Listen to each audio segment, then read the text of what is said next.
Hey guys, good morning, welcome to the live session of Stocks Network Trading. My name is Dave, guys, my partner is Ron. Let's get down to business here, guys. In on US 30, sell, okay? I'm jumping in. Guys, that's a 100 pip drop. Yes, we caught it. Hey, guys, 200 pips, please, secure.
Hey guys, good morning, welcome to the live session of Stocks Sniper Trading.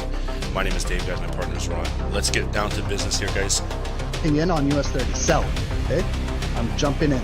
Guys, that's a 100 pip drop. It's yes, we caught it. Hey, guys, 200 pips, please secure.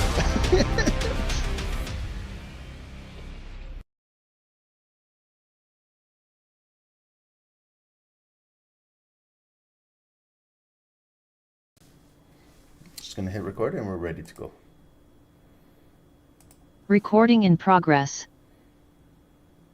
Okay, welcome everyone. Thank you guys for joining Stocks Sniper Trading. My name is Ron, my partner is Dave, and it is a lovely, beautiful morning at 7 a.m. Eastern, and it is Tuesday, May 27th, guys. So this is our last week in May. So just a reminder that expiration dates on options will be closing for the monthlies this week. Next week we start a brand new month of June, and also the weeklies. So just keep an eye on options if you guys do trade them, or just as we move towards the month end, just expect a little bit of volatility. Okay, so I'd like to thank everyone for joining. Let me know, first of all, I asked Zoom, they can hear me, but you guys on YouTube, can you guys hear me loud and clear? We've got a new mic that we're testing out for a few days this week to see if it's a little bit better and more comfortable for me. So if everything is good, let's get started. We're going to get started with all of the news. We're going to go through this week's news. So we'll go through for the entire week. We've got a short week this week because yesterday was a holiday. So again, happy Memorial Day to all of our American friends over here, and just memorializing all of our fallen soldiers and things like that that gave their lives away for freedom. So they are fellow snipers as well, and we do have a lot of respect for all of our fallen soldiers. And happy Memorial Day to everybody. The markets, U.S. banks were closed yesterday. Wall Street was closed yesterday, and everything will be opening up. Wall Street will be opening up at normal hours, 9:30. So if you traded yesterday, we kind of mentioned to maybe take a day off due to volume, liquidity, spreads, and things like that. Okay, and we also had a blog for trading on a U.S. bank holiday. Hopefully, some of you guys read it and learned a little something from it. Okay, so let's get started, guys. I'm going to get started with Forex Factory. Some of you guys have already done this for the week, but I'll just kind of review it, go over it with everybody. What we're going to do is highlight the key folders on the key days this week. So right now we are on Tuesday, May 27th. There was some European news to get the days started, and also UK banks were also closed yesterday alongside with the US banks. So pretty slow volume session yesterday. Now things will pick up. So we don't have much. Then we go into 8:30 right over here. We do have orange folders, which are medium impact, and we have core durable goods in the US and our durable goods orders. Okay, so we'll see how the market reacts to this. It's not high impact, but still we have to recognize it that it is has to do with the US and medium impact. Then we start to move our way into Wall Street at 9:30 a.m. Eastern, and we don't have anything at Wall Street. 10 a.m. we have consumer confidence report right at 10. That's when we'll be wrapping up the call. But if you do decide to trade after 10 a.m., just continue to go through here and look at your folders. You don't have much this afternoon. A reminder, at 1 p.m. Eastern this afternoon, we'll come back on Zoom for a 1-minute price action education session for the remaining part of the day, going into power hour, and we'll see how the markets are moving.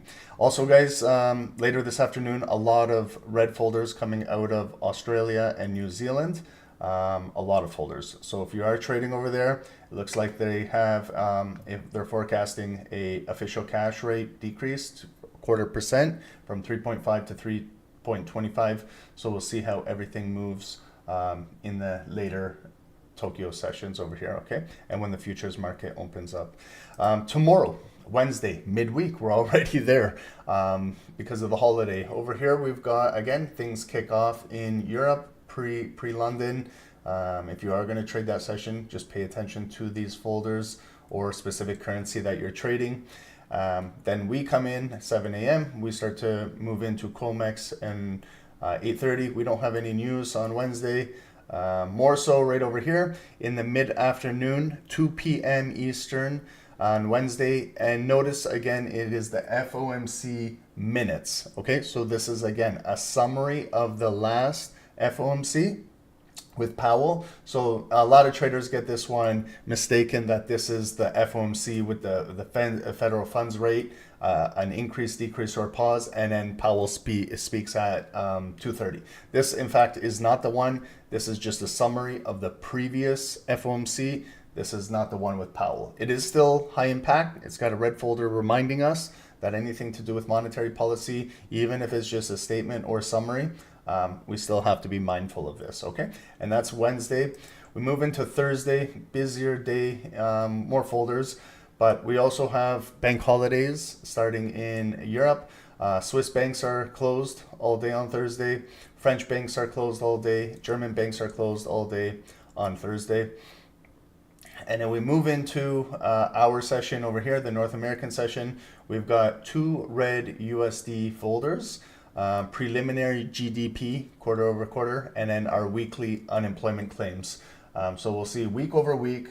Just pay attention to this week over week with everything that's happening in the United States. We'll keep an eye on unemployment claims, see if these are increasing or decreasing week over week. Okay, because that could give us good hints of what's to come in non-farm payroll. In the first Friday of June, which is coming up very, very soon. And then we also have Wall Street, then pending home sales. We continue to move through here. Thursday morning also is crude oil inventories. Again, if you are trading crude oil, pay attention at 11 a.m. Eastern to your crude oil inventories, which impacts supply and demand directly. And then we've got a few speakers. Power hour, you have the British Bank of England Governor Bailey speaks over here. And then we move into the Tokyo and the future sessions later on.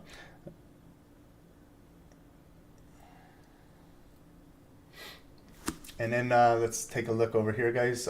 Moving into Friday. 1 second, guys.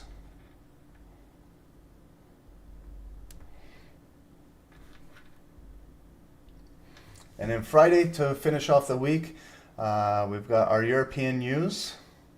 And then just moving into right over here. This block is what we're more concerned about, is the North American block. Canada, we have our GDP month over month red folder. US has a red folder as well. Our core PCE price index month over month. And we got personal income, personal spending. We'll see how those are. Okay. And then remember when we were trading the Friday at 10 a.m. when we were in a trade and it gapped down on us. Make sure we also have understand that the revised University of Michigan Consumer Report comes out at 10 a.m. on Friday, okay? And then that will wrap up our week. And then as you can see, we move into the weekend and we're gonna start on Monday, fresh month, June. And if you go into Friday, first Friday of the month, there should be a NFP starting next week, okay? So again, just going into month end, pay attention to options that expire as well, because it could add a little volatility into the markets this week. Okay, and then earnings this week, going through the earnings folders. So this morning we had a few coming out. Again, I look at the more important names. Over here in Canada, Bank of Nova Scotia is one of the big 5 banks. I'll be paying attention later today to see what the Canadian banks are doing. We move into the after hours today. Okay, there's Okta, there's Box, there's Agora. Again, I'm looking for those big names. I know that there's one big name this week. We move into Wednesday, pre-market. You got Dick's Sporting Goods, Abercrombie, Macy's, Bank of Montreal here in Canada.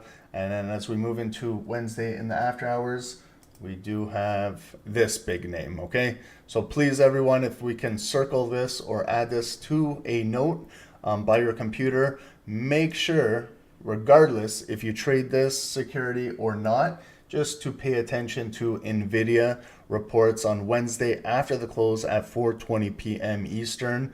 It's one of the Magnificent 7 corporations in the world. It's one of the big trillion-dollar companies, and they do report on Wednesday, midweek, right after hours, Sam, yes, definitely will impact NQ, NASDAQ, S&P 500. This is a big, big, big name, okay? And we'll tell how everything is moving in tech with this security. So we do have their earnings report estimates, 85 cents per share, 42.71 billion is their estimated revenue. We'll see the actual numbers Wednesday.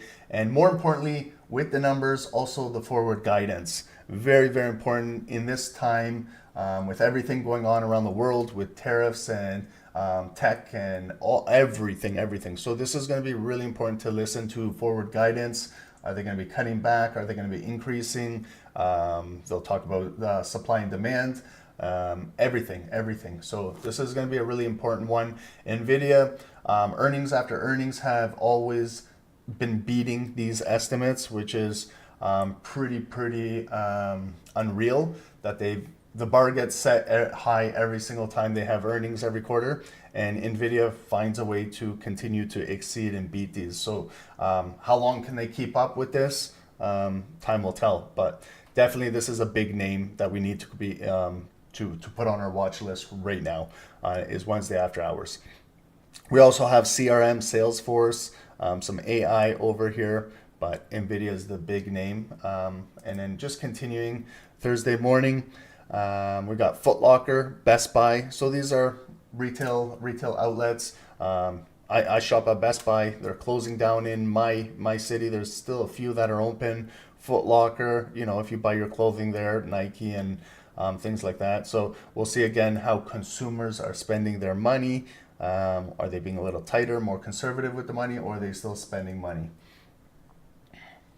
And what else we got going on here? Thursday after hours, another name that we recognize is Costco. Okay, so Costco is our big box retailer. You can basically go to Costco and get everything there. So we will see Costco, again, their forward guidance. We tend to look at Walmart's, Target's, but also Costco is a big one. We had Home Depot last week with home renovations, but Costco is a big grocer over here. They're 4:15 Thursday. And we also have Dell Technologies, some more tech earnings this week. So we'll see what those big names report to us. If you don't trade them, but just listening to the conference call, you can learn a lot. And also the forward guidance is very important because that's what the markets look for. They look for the forward guidance as opposed to just dropping these numbers. A lot of investors and shareholders are looking for what's to come down the pipeline and hearing it from the CEO themselves. And then to finish off the week and to finish off actually the trading month of May and start fresh in the month of June on Monday, we do have finishing off some cannabis, Canopy Growth Corporation. They've actually seen some recent good volume as of late. They were trading less than $1 per share and they've gone up a little since then. So we'll see Canopy Growth report on Friday morning, and then Friday after hours, not much going on. Okay, just some day-to-day news, what's happening right now. Okay, so if you want to read a little bit more about NVIDIA, how NVIDIA played a central role in the $306 billion AI startup boom, from ChatGPT to investment with NVIDIA as the backbone. If there's any articles you'll see will be related towards NVIDIA going into their earnings this week. So there's some good reads that you can have. NASDAQ leads U.S. stock surge with EU tariff hike on pause. Okay, so as you remember, Donald Trump, we were trading that morning when there was that big move in the markets. That was when Donald Trump announced 50% tariffs on EU and 25% tariffs on Apple products. And that's when the market was very volatile. And then again, over the weekend, so they kind of changed their mind. I'm not sure if they had some negotiations or what happened, but now there's a pause on these and it will be revisited July 9, if I'm not mistaken. So right now there's a little pause. Markets might react positively today or they might not. We'll see when markets open up. Tesla's in the news. Tesla sales dropped 49% in Europe as the Model Y disappoints. So that will directly affect Tesla's stock price. And then just more day-to-day news over here. EU to focus on autos, chip tariffs in crunch, U.S. trade talks. So I believe it's on pause until July 9th. And then if no negotiate, then maybe we'll go back to that 50%. However, Donald Trump keeps changing his mind. We've been talking about this for the last 3-4 months.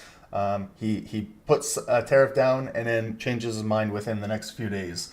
And it causes uncertainty in the markets, and the markets do not like uncertainty because it affects the supply chain and everything. So I don't know what his tactic is by doing this, but a lot of nations and corporations have called his bluff and haven't really negotiated with him. Despite the news you guys hear maybe on some local channels and things like that, but a lot of nations have not stepped up and negotiated with him. They've called his bluff and haven't done anything. They're actually strengthening their trading partners with other nations around the world and not just relying on the United States. So I don't know what he's trying to do with this, but he's putting tariffs on, and then within a couple of days he kind of lays off of them. So maybe it's part of his tactic. I don't know, but like you and I, we trade the markets, and we have to be understand that it causes volatility, and volatility can change within minutes anytime this gentleman is speaking. So again, we'll see how everything develops this week and going into June. Investors with $7 trillion cash to deploy await NVIDIA's results. Okay, so you can see that there's a lot of money to supply. M2, you probably heard that word as of late, M2 money supply, waiting on the sidelines, waiting to get into the markets. So it's probably a lot of liquid cash is waiting to get into the markets, depending on what happens with the tariffs and things like that. But investors with $7 trillion cash to deploy await NVIDIA's results. So that could be on the sidelines this week. A lot of cash on the sidelines. Treasuries rally as Japan looks to stabilize its debt market. EU to focus on critical sectors and bid to avoid Trump's tariffs. What else have we got going on here? Okay, so NVIDIA's earnings to reveal a hit from U.S. export curbs on China. We'll see what happens there. Yeah, so that's the news going on this week. And then over here, what's going on in the pre-markets, you can see that we're seeing a little bit of green in the pre-markets. S&P futures are up 1.5%, Dow futures 1.36%, NASDAQ 1.73%, Russell is up 1.78%, and gold is down 2% right now. Okay, and just continuing with everything, going into our Discord over here, guys. If we do get some signals, we'll take a look at them as they develop, as we get now some volume in the markets. And everyone on YouTube, thank you guys for joining. There's over 100 viewers. If you guys can leave us a like, we do appreciate it. And there is a free Telegram channel pinned at the top of the channel for you guys. It's this channel right over here. It showcases everything we do here at SST. You do get free signals and things like that here. Summary of our live trading sessions. We had a great week last week, so let's hopefully we get another great week going on. And also this was trading on a US bank holiday, Memorial Day over here. You probably were trading yesterday and you probably saw it wasn't the greatest to be trading volume wise, and also spreads were a little bit higher than normal. So it's best to take a day off, or just utilize that day for like back testing and doing your analysis and things like that. Okay, so that's our free Telegram channel available for everybody. And also our website, stocksnipertrading.com, where to find that free blog. If you come to our website and you go to more and you click on blog, these are all of our various blogs in here. There's a lot of them. Members get their weekly market outlooks. There's also trade recaps over here. We had the Moody's downgrade a week ago, and over here, trading on a US bank holiday, Memorial Day. If you want to read it, it's right over here. So market closure and low liquidity levels. It affects all markets, forex markets, futures markets, everything. And then wider bid-ask spreads. So you might be trading on a bank holiday and you might be noticing that you normally have half a pip spread for the security, and it might be 2.5 pips on a day like this. So it's best to avoid it if you can. It might be choppy, might be volatile, increase volatility and gaps in the markets, reduce market participation. So in summary, just read this. It's trading on a US bank holiday, Memorial Day, because there'll be more US bank closures in the next few months to come as we go through the summer. Okay. And now let's get into the charts, guys. So what we're going to do is, it is 7:20. We have 1 hour exactly until Comex market opens up. So we'll do a top-down analysis on gold, XAU, USD, GC if you're in the futures. And also we'll do NASDAQ over here, NAS100 or NQ if you're in the futures. We'll put both of these charts side by side. And then just after 9 a.m. Eastern, we'll do Dow Jones US 30, okay? So if you guys are good to go, I'm ready. Make sure you guys have a coffee, something to drink, and let's get into this, okay? So I'm gonna get started with gold. Right now it's on the 5 minutes, so you can see it's really in a trend going down, where it broke this low, made new lower lows, came back up. They're all lower highs, continued to push down for new lower lows, come back up. You can see that there's a lot of resistance up here at 3,310, continuing to push down, and they just broke a new low. So we have 1 more hour till Comex. I don't need to use my RSI indicator to tell me that it is getting oversold. I can clearly see how it is pushing down. But if we need to use the RSI indicator, you can see it was really deeply oversold down in here, but the market kept falling. So right now, as it creates a new low in the market, you can see that there is bullish divergence, showing that the strength is slowly increasing while the price is still pushing down. Again, that's just giving us an indication that maybe this trend may reverse and it may not reverse, okay? So that's utilizing this indicator too can also give a lot of false signals. So we have to be very, very patient and allow this to develop, okay? So let's get started on the daily, and we'll work our way down from the daily to the hourly and then finally to the 5 minutes. Okay, so this pattern probably is very familiar to you guys on the daily. You guys have probably seen this every single day actually for the past little bit. So number one is we have this big bullish rally on gold that hit the all-time high right over here. So we hit 3,500 on the dot for the all-time high, and since then it pushed down, but we found good support in here at this block. We also have a all-time high supply block above us. So what we've been doing on every single session is identifying this block right here. Sometimes I always tell you guys, sometimes it takes only just two candlestick, two bars to see where the volume is, where it's consolidating, and then you can kind of stretch it into the future. And you can see then there's the double top that came in. There was the retest where it was a bullish day, retested this zone, got rejected, and it continued to push down. So if we continue again with this zone into the future, you can see how close it came on Friday to coming in here again, but they've kind of opened it, ignited yesterday, and continue push it down today. So it's almost in that block, but still lower high technically. You can even draw a point of interest right at these bodies to kind of show you how close it got to getting up there. But in fact, it didn't come in there yet. Okay, and then when you notice in the area of supply, when it pushes down, sometimes it comes down to an area of demand. So we've always been acknowledging this bullish flag pattern, which extended the rally to go to the all-time high. So this, if we continue with this one into the future, you can see how naturally it came right into it right here and continued to push right back up to the second double top up there.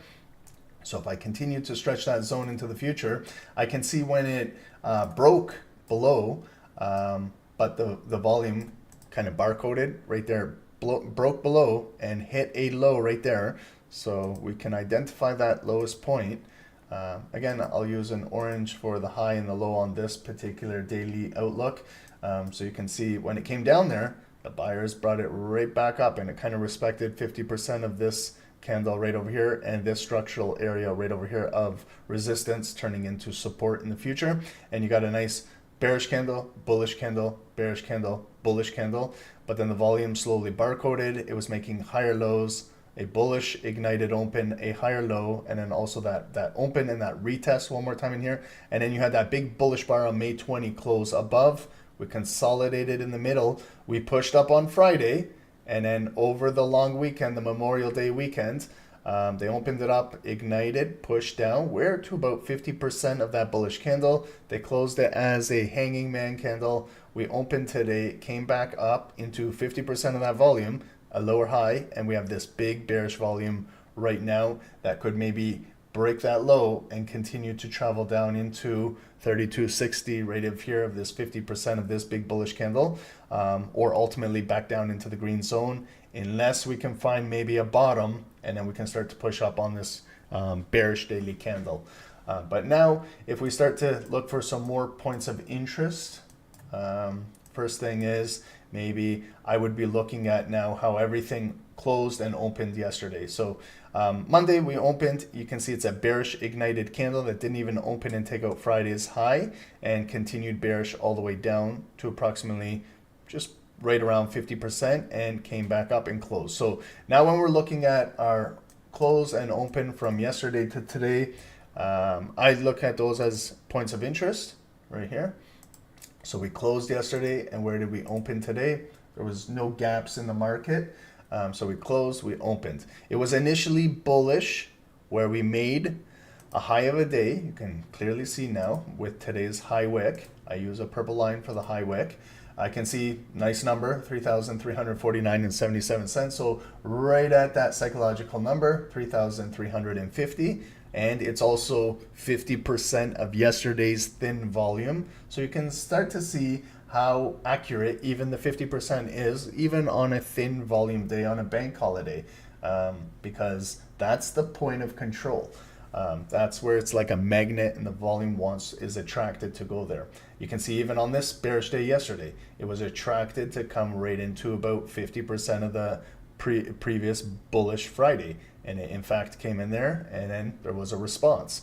The point of control showed that the buyers pushed it right up into the close. But when we opened today, that bullish move came into 50% and didn't continue to come up to this yellow line, or maybe take out last week's high and ultimately travel up into that upper supply box. And now when we opened, we made a high and continue to push down. So I can see, I use this as now a point of interest. Yesterday's low, I place a yellow line right there. And I can see where we broke yesterday's low, and it was a very bearish candle coming all the way down. So now I'm looking for today's low wick, and there is no wick. It's just like right there. So we're basically, if I place a purple line right now, we are at our low of the day currently. And relative to all of these other wicks, like right here on Friday, we're right at Friday's low. Thursday actually broke a little lower to right there. We're right by Wednesday's low. So if we continue to push down, this is what we need to continue to break, 3,279. We're about 100 pips away from breaking that, but that's a point of interest we do have to acknowledge today or this week. Will they break this low? And in fact, if they do, then we're trading into about 50% of this bullish candle that came up and closed above. That was the first retest right there. So we'll see if they can create a higher low, an equal bottom low, and keep this move trending up. But it's going against a lot of bearish volume. If sellers take out that low and drop it down further, where would it go down to? What I would be looking at is exactly about 50%. So if you don't feel comfortable guessing, grab your Fibonacci tool from the opening of that blue candle to the close right there. There's the 0.5. 3,259 at 3,260, that psychological level.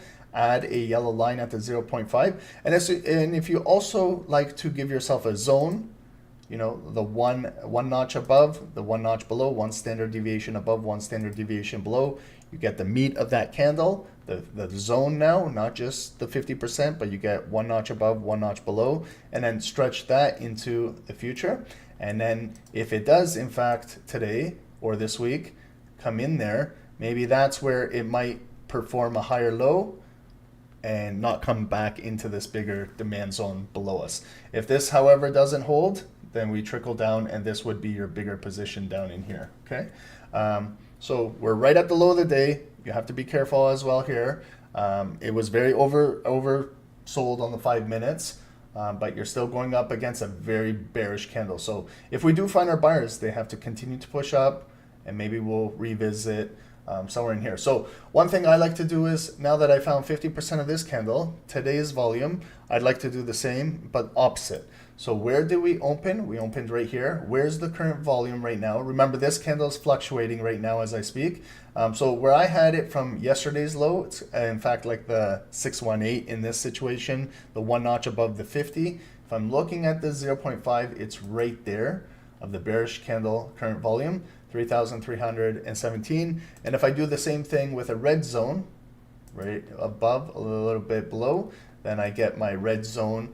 So in fact, if the buyers are pushing it up today, I want to know where my selling point of control is. So I can stretch that again into the future. You can go as far as you like to go. I'm just doing a little shorter just to show you that these are just of the previous candles. Okay, so you can see if the buyers are buying, they push it all the way back up. That's where you're going to get some point of controls in there. Okay. And if they continue to push down, we'll see if they can break here and come in here, okay? And then when I look back now at the overall pattern, okay, so this is what we got going on. Overall, just looking on daily, we pushed, that was the all-time high, one top, came down, we got support right here, it came back up again, second top, double top, looks like a big M, and then we came all the way down. It did in fact break this neckline and closed below. We dropped all the way down to there, but it came right back up, and we pushed right over here. We pushed all the way back up, but you see it's a little lower than the red box. We're right here, and now we're still trading inside the middle, so we could come down to here, maybe come back up and then test in here, okay? But we could be waiting. It could be kind of just getting ready for maybe next week's big NFP, okay? But we're still trading within this middle of the zone. We still haven't hit the upper supply. We still haven't hit the bottom of this demand, okay? So this is what we got going on. I have a lot of yellow lines here. I'll remove this one. This one was to show that it was yesterday's low, but since we have our red box, that will represent the top of the red box, okay? Now just bringing it from the daily now. It's very bearish on the daily. Now we're going to go into the 1 hour time frame. So we're going to start to see now exactly at what time of the day did it start breaking down bearish, okay? So we can start to see it all started Friday, near the end of the afternoon, and when the markets closed leading into the American Memorial Day long weekend. Then we see how it started to break down on the Sunday, came back up, lower high, pushed back down, break new lows right there. This was Monday morning, yesterday, and then it slowly started to come back up to the highest point of the day, and then they pushed it back down. Right here, this bearish candle at midnight closed below the structure, and it continued to make lower lows and lower highs and continue 2 a.m. pre-London. There's London, 3 a.m. I can see at 4 a.m. it was bullish. It came all the way back up, but then they pushed it back down. Again at 5 a.m. it came all the way back up, and they pushed it back down. 6 a.m., 7 a.m., we're still making lows. Looking at how oversold the 1 hours are. Look at the RSI on the 1 hour. We're down to 23 on the RSI. So you can see how it can be pretty deceiving when you're continuing to buy and they keep pushing down, okay? But over here, there's a lot of hourly support. You can see when it broke here, it went back up. It broke here, it went back up. Then it retested and it started this big leg going up. So we're at a very, very interesting area over here where it held multiple times of support on the hourly, and we're getting back down there, and it is oversold. So are we going to see maybe a reversal? What I like to do is find a point of interest on the hourly right here. I've got a body, a wick, and a wick at just under 3,300 at 32.98 and 50 cents. I draw a white line. This illustrates that where I found this under 3,300 was on the hourly. So it wasn't just the last hour. This is 7 a.m., this is 6 a.m., this is 5 a.m., this is 4 a.m. So this is coming out of London. So still has a lot of resistance up there below 3,300. I'd like to see maybe this afternoon hourly candle maybe close above 3,300, the white line, maybe retest it, and then maybe we could fill these two wicks behind us, maybe get up to there, and then we're trading in the red box again around 33.15, and then we see, will the buyers have control up there, or sellers will have control and push it right back down. And then I take it just step by step. If the hourly buyers can close it above this zone, I invert it, turn it into green zone, maybe it hangs out here, and then we got a lot of buyers coming back in, and maybe we make our way back up to 33.42 to the daily position. But it could have just come back up just a little bit, and then they could continue to drop it down, making lower lows, lower highs, lower lows, maybe a lower high and a continued lower low.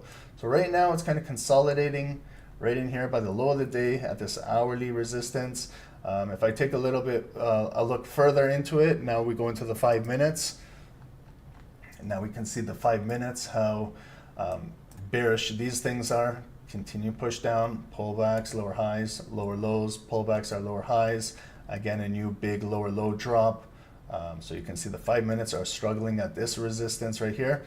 But there was that hourly white line just under 3,300. So you see how many times the 5 minute candles came in here, didn't really close above, continue push down, try it again, push down. Maybe they're going to try back up again. But just looking at just how it's trending right now, you can see it's still pretty bearish. It is descending, okay? But we might start to see maybe a little bit of support now at this daily low.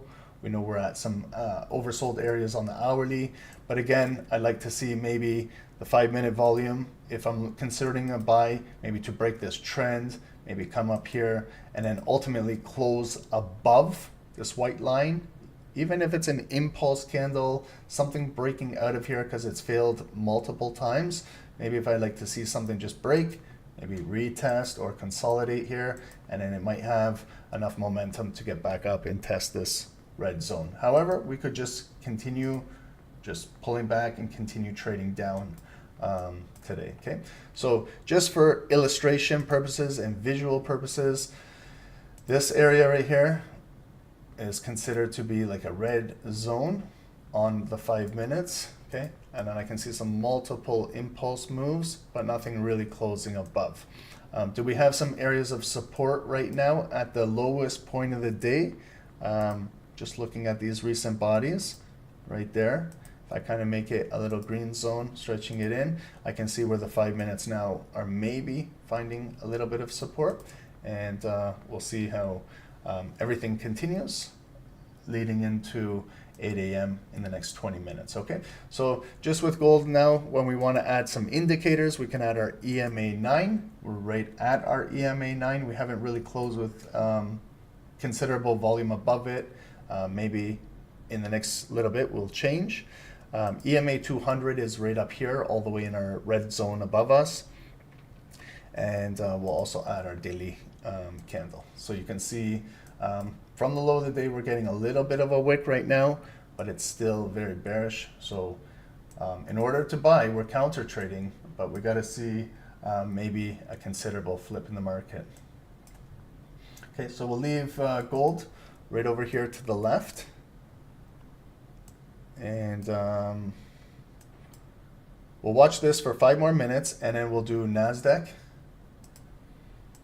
And then we'll get ready with these 2 charts to prepare us going into Comex.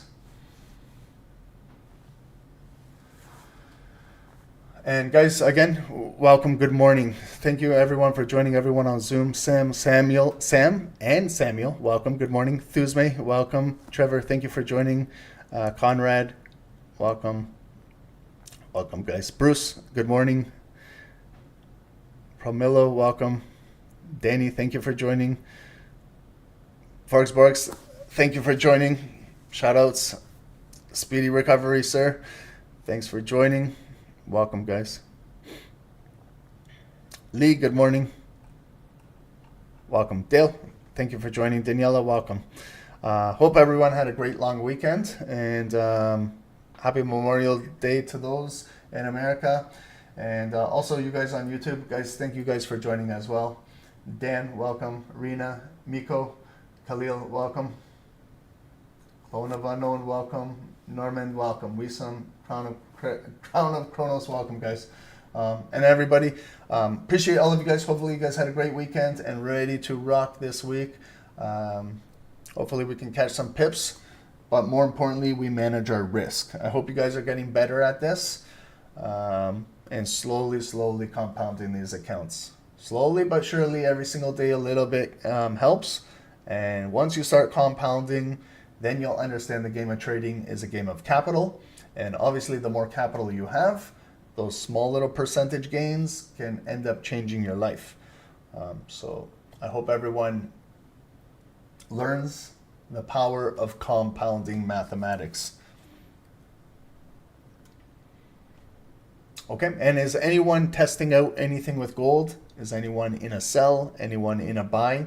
I currently have no position. I'm currently on the sidelines watching over here. And Pura, you're in a buy?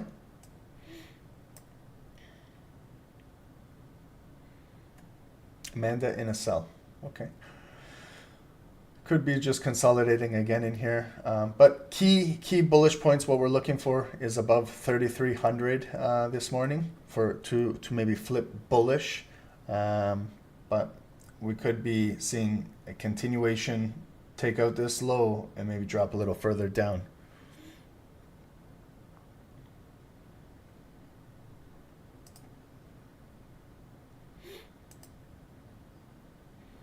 Okay, so we got a signal out for gold over here. 3290 is what we're watching. Okay, so 3290, we're right above it. Okay, so some of you guys could be in a buy right now. Again, just looking on the 5-minute structure right over here. You know, if we're looking at right over here where there was previous support turned into a wick, bodies, 3293, like right up here. This could just be some short-term resistance. Let's see if we can kind of get above this 3293 area. And we also have a new 15-minute candle opening up in 90 seconds, and it will be our 15-minute. How is audio sound this morning? A little bit different. We set up this fancy mic that's in my face right here. But it's a little bit more comfortable for me. The headset was getting pretty heavy. It was hurting my ears. Doing it for like 3-5 hours a day. That's why I think I was getting some migraine headaches. But we'll see. Just in trial. But if you guys do speak to me and I unmute your mics, I gotta plug in the headset back in and hear you guys.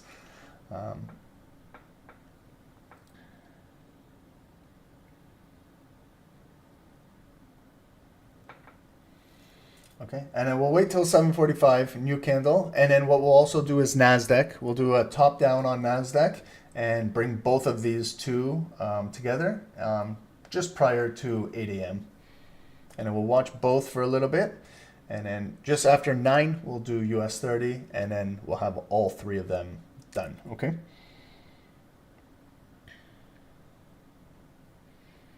So you can see this 3293 is still acting as resistance momentarily. Maybe it needs to come back into this green zone, pick up a second bottom.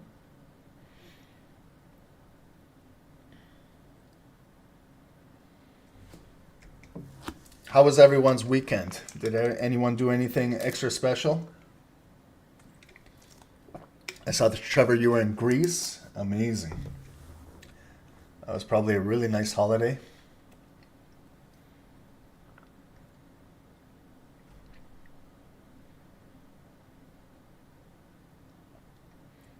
Okay, while gold is still inside here consolidating, I'm going to do NASDAQ. And we'll do a top down on NASDAQ so we can have both of these together, okay? So if you guys see anything on NQ or NASDAQ over here, just please pay attention to these levels, okay? I'm gonna do NASDAQ right now so we can have both of these together. We're gonna start off on the daily, just get a little refresher of how things were moving last week. Okay, so with NASDAQ, there's an all-time high double top as well. Right over here. We can visually now see where the double top is. So if we stretch that into the future, we're not too far away from attempting again to trade into that all-time high territory right up here around 22,250. Not too far away. The pause with the EU tariffs now could gain a little bit of traction, and maybe we're going to continue to break this resistance and get up there. If the tariffs, if they were still in effect, the 50% on EU and Apple could signal some bearish momentum. But Trump over the weekend, kind of paused on that. I'm sure he got a call from Europe regarding that, saying it's too quickly. Like he wanted to do this June 1st in 1 week. Again, he tried that with kind of Canada with like no notice and just boom right away. That affects the supply chains, and companies don't have time to react or do anything. So they maybe approached him and said, we do need a little time to maybe negotiate with you or figure out things. And so there's a delay, there's a pause now until July 9, I believe, July 9. But that might change within the next 5 minutes, right? Trump can come on and say, no more, and then just switch it. So again, he's very indecisive. He changes his mind every day. okay? And if you like volatility, he's your man for volatility, but he can't seem to get his mind straight with what he wants to do. So a lot of countries and nations and corporations have also called him out on his bluff. And when you show weakness, you know, like when you're playing poker, if you're bluffing, right? If you got a 2-7 offsuit and you're keep raising and re-raising and you get called down all the way to the river, you have two things you can do in poker, right? You can either muck your hand and you get called out, but you don't show your cards. You throw it in the muck is what they say. You throw it in there. You don't let your opponents see that you were bluffing. Or you show your cards, your 2-7 offsuit, and you show them, your opponents, your bluff. I don't think Trump is the kind of person that wants to show his bluff. So countries are calling him out, calling out on his bluff, and you can see he's kind of going back and pausing and things like that. But things are developing. It's fun to watch it live while it's happening. So key areas on the daily. We hit that second all-time high. It kind of consolidated right at this zone, broke, found a pivot down here. We came back up, lower high, continued to push down, break. This day, Wednesday, April 9 was the Liberation Day pump. Came back into this zone, back down. We've got a higher low, continue, close above, retest this, drive, big bullish candle here on May 12, close above. And you can see where now our resistance is exactly at 21,500, right up here. So this is our daily point of interest, exactly 21,500. So very, very psychological. Then it came up there, right below the all-time high supply, pushed down, and then coming back up. So yesterday it had a big bullish day on the U.S. Memorial Day, where U.S. banks were closed. They opened bullish, ignited yesterday, and actually engulfed Friday's volume. So let's continue to see what is going on in these markets right over here. Okay, so following yesterday's, maybe Friday's volume, let's go into here. Friday was a bearish day. It came right into our green zone, came back up and closed right here. So points of interest, if you want, you can have like a yellow line right there. But what you could also do is bring this green box up just a little bit to where we opened. And you can use the green box as your point of interest on the daily. So you see how where we closed yesterday and where we opened, I just brought my green box right up to match today's body. You can do that. And I use the green line, the top of the green box, as a yellow line. But what I can show you is like here, you can actually place a yellow line there. But if you don't need the yellow line, you can utilize the top of the green zone as a point of interest, right? I can see, look how ignited it is. So it opened bullish yesterday. Didn't even have time to come into this green box. So holding really good in here. Okay, and it was very bullish coming all the way up. Is there somewhere like right around here where there's a body and a body? There is. So if we place another yellow line like right here where there was a body close and a body open, we can see that it continued to come all the way up and engulf this entire zone. Yesterday, very bullish. So if I'm looking at 50% of yesterday's bullish volume, it's somewhere right around here where these bodies are. To be exact, I can bring my Fibonacci tool from the opening of yesterday's bullish ignited open to where it closed right there. See, there's the 0.5. I can bring the yellow line now exactly right at 0.5, and also I can get my zone where I can be one line above and one line below, and there's my zone. And now I can stretch it across, and I can clearly see today we opened and we've retested the zone already, okay? So we could see maybe a flip in today's nice bullish momentum. Right now it's a bullish pin bar. Again, we can also look where we closed yesterday, where we opened today for points of interest right here. It was originally bearish when we opened, where it was bearish, bearish, bearish. We tapped the top of the green box. Okay, we didn't come right in the middle at the 0.5. We didn't come right at the low.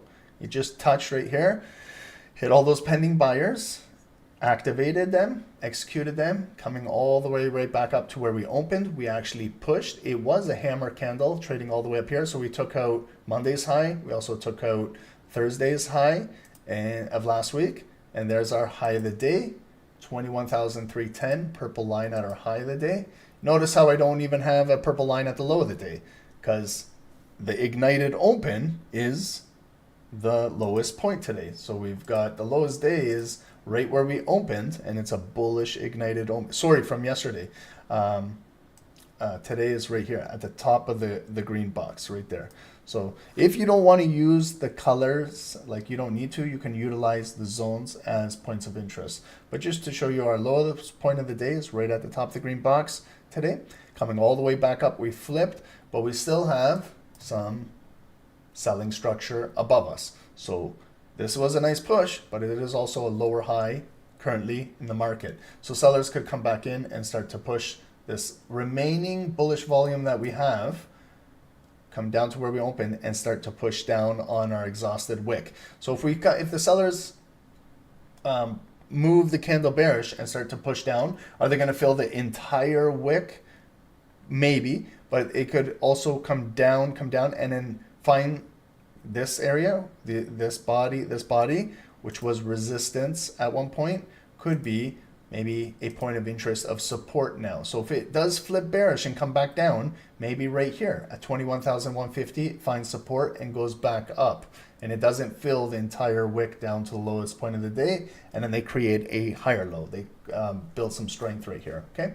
So right now, just looking at it, it looks bullish. It is a bullish pin bar. Some traders call it a spin top. I consider a spin top more to be right at 50%. This is showing a little bit more above 50%. Therefore, technically, it is a bullish pin bar. It's not a hammer candle, because a hammer candle doesn't have a wick at the top. If this gets up there, then it can turn into a hammer at the highest point of the day.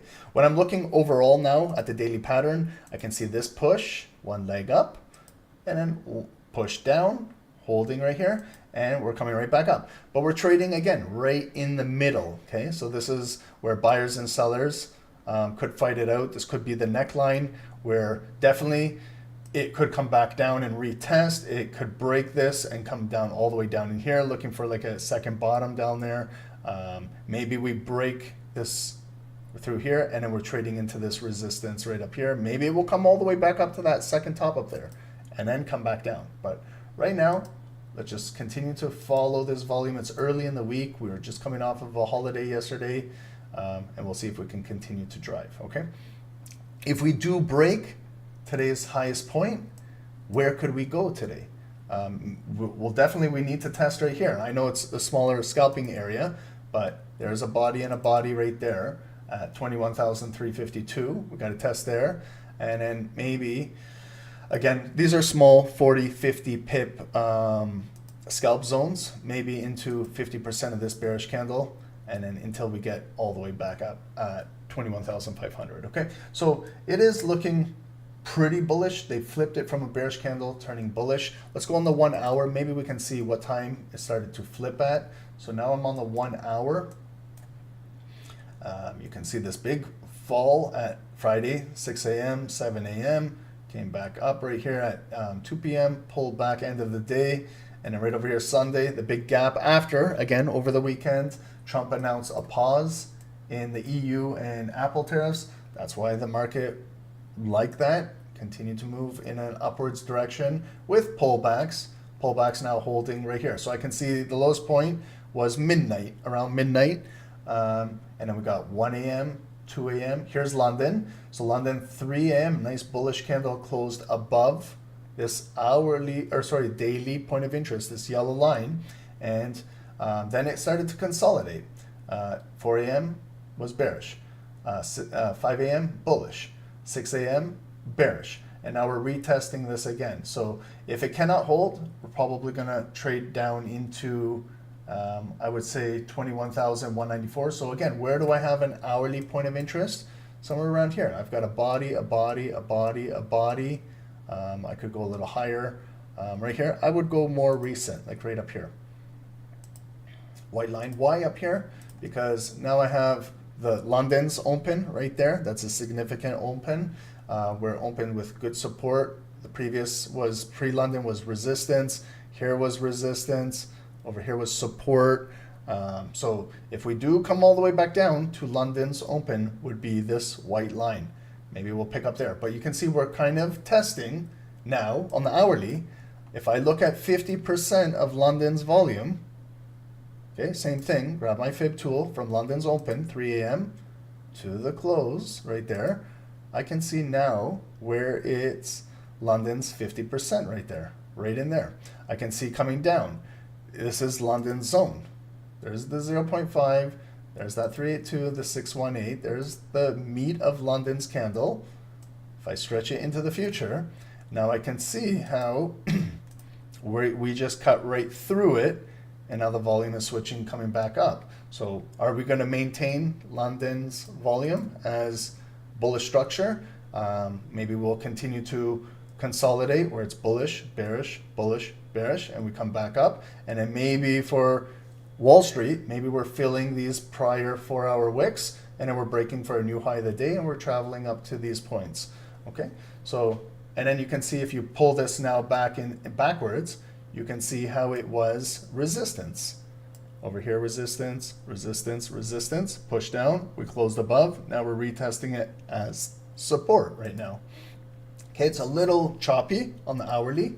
It is barcoding, but again, it is accumulating to have a move for Wall Street. Maybe we'll come down bearish, maybe we'll pick up a higher low here, a higher low here, maybe we'll come back up, or this is now retesting this and we're going to continue to move up.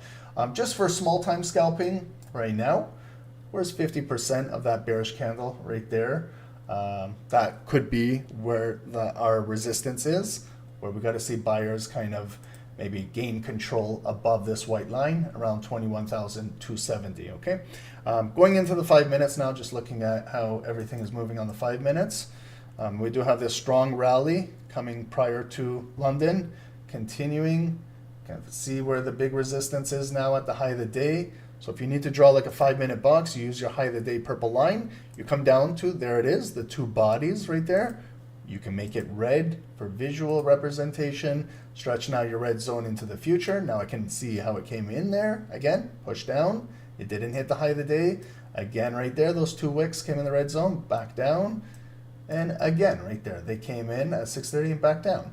So we can start to see now, there's that hourly resistance. So I can see that the 5-minute candles are now consolidating in here. They're coming up, but not really breaking. So that's why I want to see if the 5-minute buyers can gain control over on top of this 1-hour white line. And then maybe we could have enough momentum to come back in, trade in this red box. It might get rejected back up there, or it could break out for a new high of the day and continue to push. But right now, you know, it's still consolidating in a tight range, even on the 5 minutes. So what I see is maybe one bottom is already in the market right now. One bottom, resistance. Are we going to get a higher low? Are we going to trade into 50% of that big bar? Are we coming down for a double bottom? You know, is it building right now? Will we come back up, test here, and then break out? Okay. And also there's some 5-minute resistance on NASDAQ right here. There's a body, a wick, and a wick, okay, at 21,259. So let's add now indicators.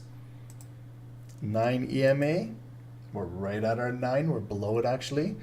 Our 200 EMA is all the way down here. It's above our hourly point of interest, just right below our green zone. So if there's like a liquidity grab, for example, if the sellers just break that low, it could come all the way down, meet this 200 EMA and catch a wick and come back up. Okay, something like that could develop. But if we keep pushing up, this 200 EMA is going to slowly get into this green zone as well. Okay, so we'll continue to watch that. And we'll add our daily candle here. So we can see on the daily where we opened, it came all the way down. We made our low of the day, coming all the way back up. The candle flipped bullish right there and it got rejected. So it is a daily bullish pin bar with thin volume. All the volume right now of today's candle is inside this green zone that we're watching right now. Okay, so this could definitely flip turn bearish and continue to go back down. but we just gotta continue to watch this as it's developing. We are 8 a.m. now, so we'll put both of these securities side by side, NASDAQ with gold. Okay, so you see gold failed to break above that 32.93, and then they dropped it again at the low of the day. So we'll see if it's building here as well. Okay, so thanks everyone for joining. Over 200 viewers on YouTube. We appreciate you guys. If you guys can leave us a like, we do appreciate it.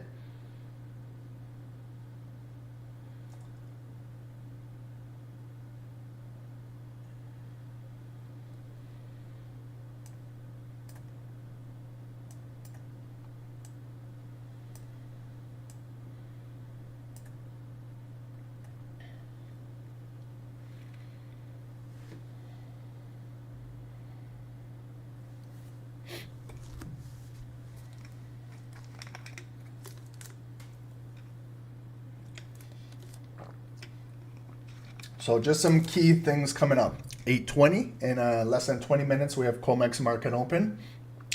That will affect gold. That's Comex market open is the commodities exchange, so definitely will affect gold.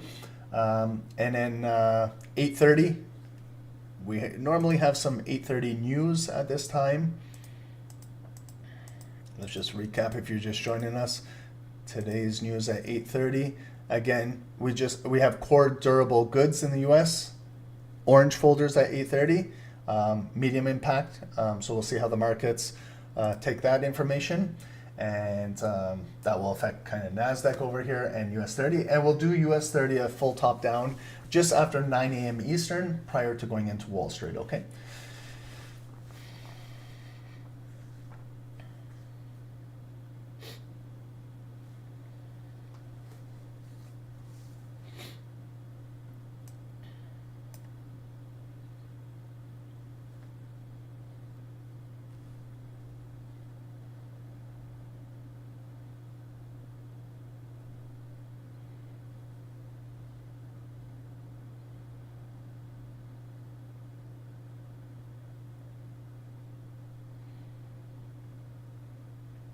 We're also looking for possible buys on NASDAQ above 250, like right over here. I have it set at like 260. I'm looking. If I do build a position, it would be somewhere around here. But again, I'm just going to wait for some more confirmation to see if we can maybe continue to hold this. So there is a little bit of a higher low forming right here. A little bit of a ascending motion coming up on NASDAQ. Bullish ignited candle opening up in this green zone.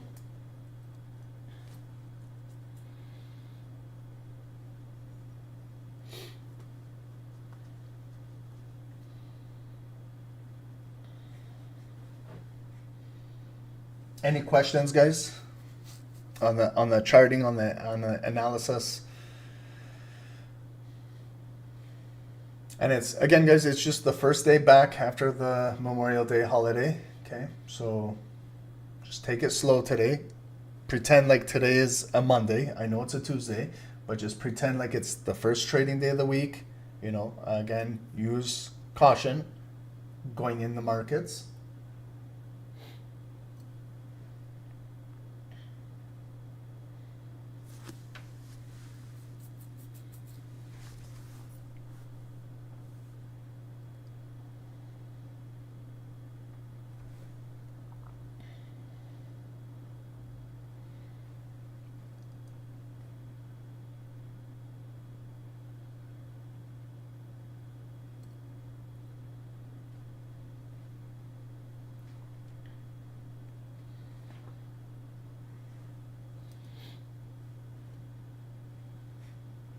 Arun, what is the big black candle? That's the daily candle.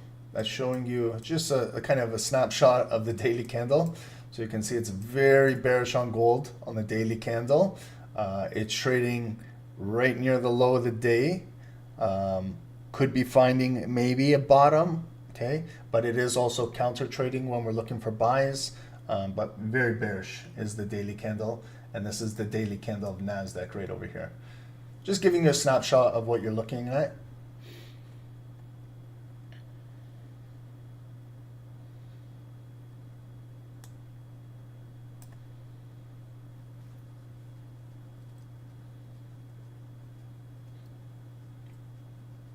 Azuraki, how many pips should a scalper go for, and what about a intraday trader? Scalper, it all depends on the security too.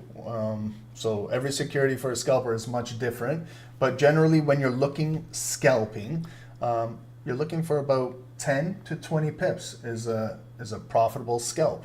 Intraday trading, you're looking for more. You're not necessarily scalping now. Now you might buy a position at Wall Street market open and you might hold it for multiple hours into the afternoon, into the close of the day. And then you might be targeting 100 pips, for example, as an intraday trade. But when you're talking specifically about a scalp, scalpers generally look for 10 pips, 15 pips, 20, 25, all depending on the security that they're trading. Scalps will be a little shorter when you're trading currency. For example, GBP USD. A profitable scalp on that might be 10 pips. A scalp on NASDAQ might be 15 to 20 pips. A scalp on US 30 might be 25, 30 pips. So every security is different, but when you're scalping, you're looking for small moves, more frequent moves, more trades. Intraday trading, you're looking to hold longer. I wouldn't be looking on the lower time frames. I would be focused, maybe if I was an intraday trader looking to hold for multiple hours, I would be concentrating maybe on the 30-minute candles or the hourly candles.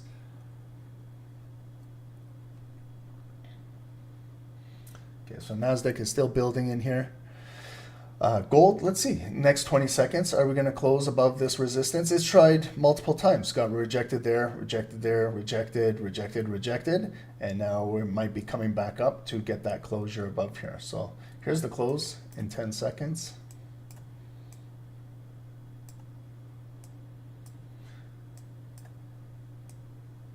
Anyone watch any sports over the weekend? NBA basketball, Knicks won that big game 3.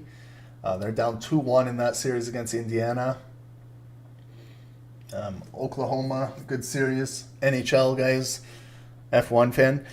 This Saturday, guys, we got the Champions League. Inter against PSG. Who you guys got for that? I know a lot of you guys watch European football.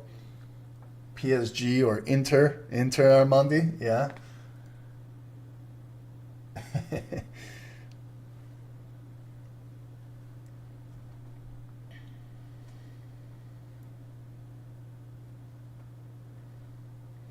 Okay, so it looks like it might be an impulse break, breaking this 32.93 area. So if you do take a trade now, again, it could be an impulse break and it could get rejected back down. It could pull back a little bit. And again, it's about 10 minutes away from Comex. So if we do take a trade, just adjust your risk because you still might be holding the trade going into Comex.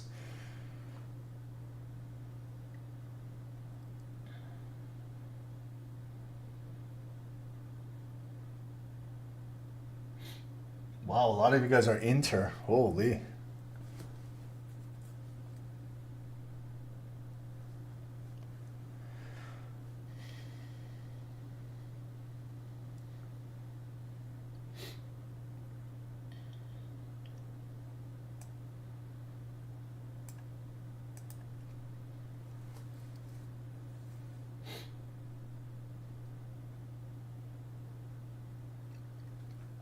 Guys, just a reminder for everyone on Zoom, later this afternoon, we're going to have a 1-minute price action education session. It's 1 p.m. Eastern, okay? So it gives me a little bit of a break after this. And then we'll go from 1 p.m., 2 p.m., and we'll end it at 3 p.m. for power hour, okay?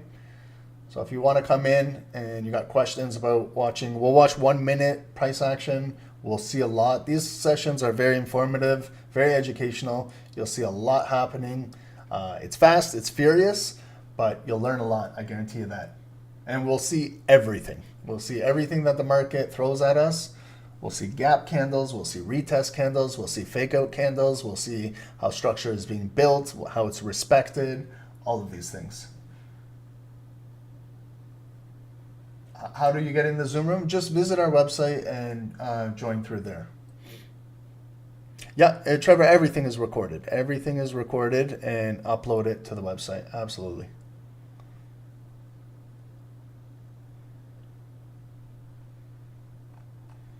Yeah, guys, if you can't make it, 100%, we record them and they'll be uploaded. Okay, so we got 90 seconds to go. We're getting a good break now, okay? So it's getting above all of these prior wicks. Let's see if it can close with volume above this red line. Okay, that shows a little bit of bullish momentum on gold. NASDAQ is having some difficulty breaking above here as well. Might come back down, maybe a double bottom down in here. And also NASDAQ could continue maybe pushing down, okay? Remember our 200 EMA is down there, just below this green box. We'll see if it can continue to hold. Nice bullish candle breaking through here, okay? So it broke through a lot of these highs. These highs were quadruple tweezer top highs. So there's 4 high wicks right there. Here, here, here, and here. We're breaking above it, so it has created a higher high. Let's follow the volume, see if we actually get a volume closure above here. NASDAQ continuing to push down, maybe a double bottom down in here, or maybe a break, we'll see. But I'm kind of focused more a little bit more on gold going into Comex as opposed to NASDAQ.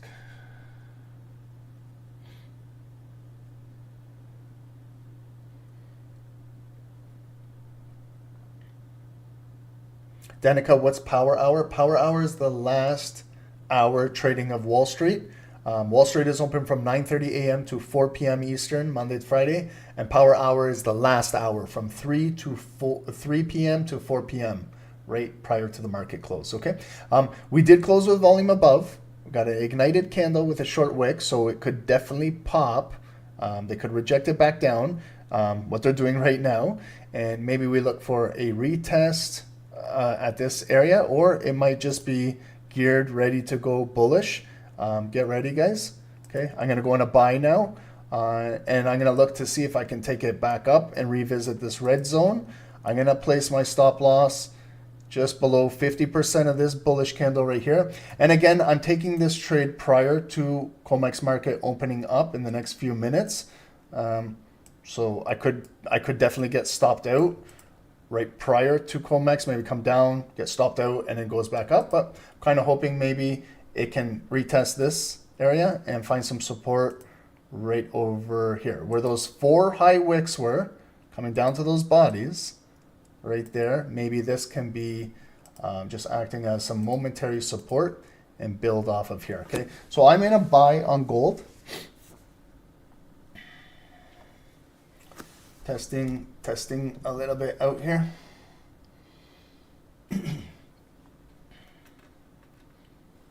And if it needs to pull back, giving it some room to breathe, a little bit of room.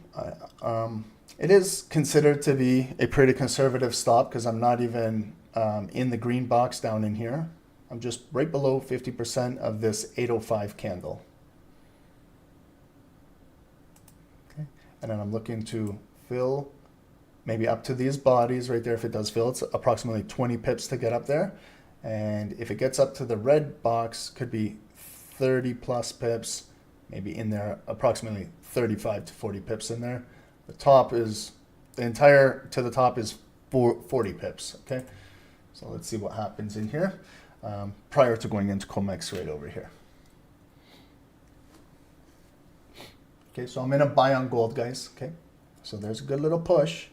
We've got half the candle is exhausted. We still have 2.5 more minutes. So it retested short wick. That's that short wick pop. And so remember, up to, I'll place a red line so we can all identify these bodies right there. Those bodies, if it fills up to that red line, that's 20 pips up there. Okay, so we got rejected. It came up, they rejected it back down. Now, again, just basing off of the candle, it came back down to where it opened. got some more volume. Let's see if it can continue to push, where it will close. And we're going right into Comex while in a trade, okay? So it could get a little volatile. But hopefully maybe we close strong and we get some momentum through Comex coming through here. And then we can just adjust our risk. If it gets to a certain profitable level, then I'm just going to take my stop loss and start monitoring my stop loss, trying to get it to as close to break even or just reducing the risk ultimately in the trade.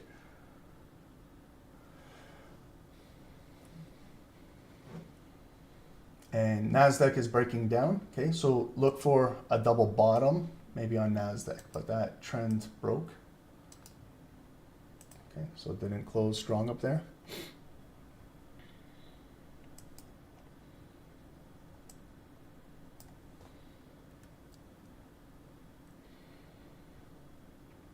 Okay, and we have about 60 seconds to go into the close.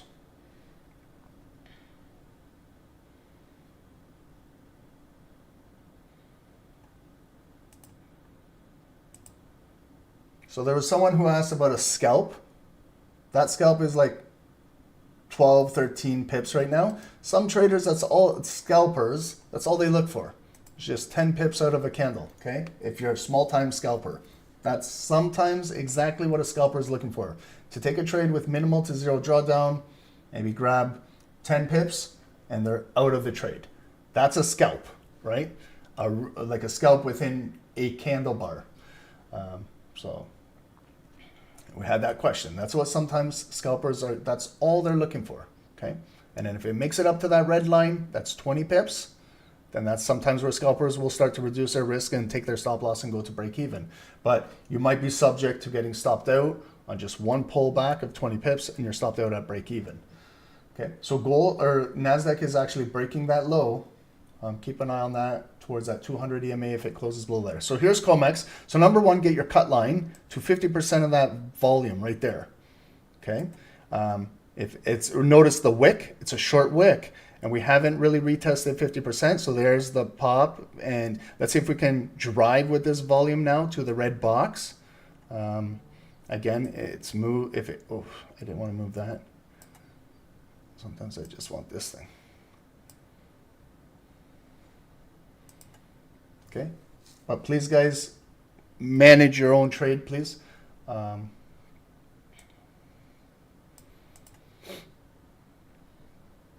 Okay, and it still hasn't retested 50% of the previous volume. If it can't hold 50%, it might come all the way back down to retest this green zone down in here. Okay, it's a little doji candle. 1 minute, that's the first 1 minute expired.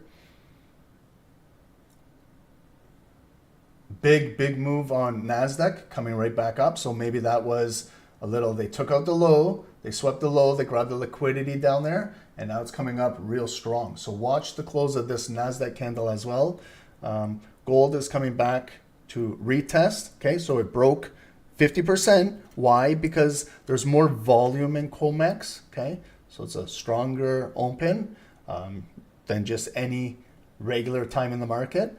So it couldn't hold 50%. Now it's coming back down to test the opening bar of that candle. Still is holding this green zone. So we'll see if we can get some support, maybe building off of here.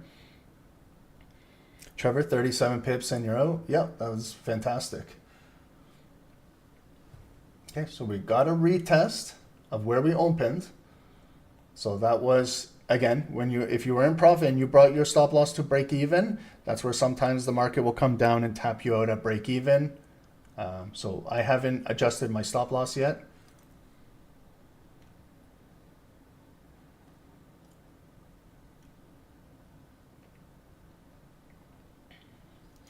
Actually, it's very simple. You don't know why you're always getting pulled towards break even. It's probably you're going to a break even maybe too soon. And sometimes that happens to me. I go to, like right there, if I went to a break even, I would have been stopped out. I'm actually letting this trade breathe a little bit and it's right back in profit, but maybe with that liquid, where it came down, that pullback, maybe got more volume and to continue to break out of here. So obviously if you want a bigger reward in trading, you have to hold the trade longer. If you're ultimately managing your risk, because that could have gone in drawdown as well. But it's ultimately how long you want to hold a trade for. If you're getting too many break-evens, maybe just reduce your risk and try and hold the trade a little longer without going to a break-even so fast. Okay, so we're right back. We turned into a nice bullish pin bar candle. We've retested. Now maybe we can turn into a hammer and continue to break up to this red box above us. Okay, so we got a good pullback. We got a good retest. But it's also how the body of the volume finishes into the close. So we've got 90 seconds. Can we close with volume above? Okay, remember this red line. Those are key points of interest right there. That's the 7 a.m. 7:05 hourly open right there. So can we get 5-minute volume closing above 7 a.m.? Critical time right there. And then can we build off of that?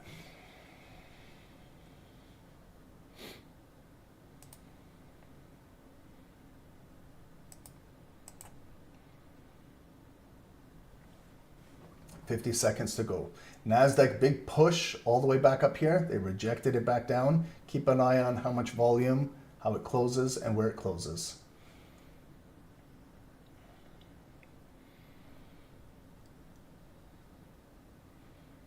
Okay, so we got 30 seconds. I always say, just like a basketball game. You know, in a basketball game, you got that 24-second shot clock. Well, here we are. Here's our 24-second shot clock in trading right now. Okay, so right now we watch the close of this possession, basically. Who will have the upper hand going into the close?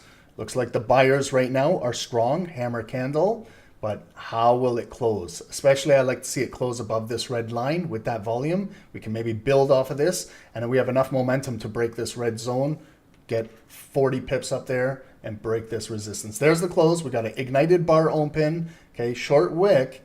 That was the time to break it. Again, it's still ignited. If you can see on that pullback, still has no wick. There we go. Okay, so if we can break up to here, it's about 35 to 40 pips. And then definitely, this is when I'm going to start reducing my risk in the trade now, up 30 plus pips. I'm going to a break even now. Okay, so my trade is at break even, up 30 plus pips, break even now. Okay, so our cheat, I gave it some room to breathe. More than 30 pips now, but if it comes all the way tumbling back down, there's my break even. Okay, but what I've done is I've reduced all my risk. My capital is safe. I can start to scale out if I like, or continue to build with this trade and see if we can break this resistance, because if we can, we just got that wick right there, and we could possibly turn this trade into more than 50 pips. Okay, so we got a nice bullish ignited candle ready to break, but again, we're testing this red zone where we've had multiple failed attempts. Where it came in here, back down. Came in again, back down. Came in again, back down. But now we're coming back in with the volume from Comex. So we're going to see if we can build with this. And we're also going into 830.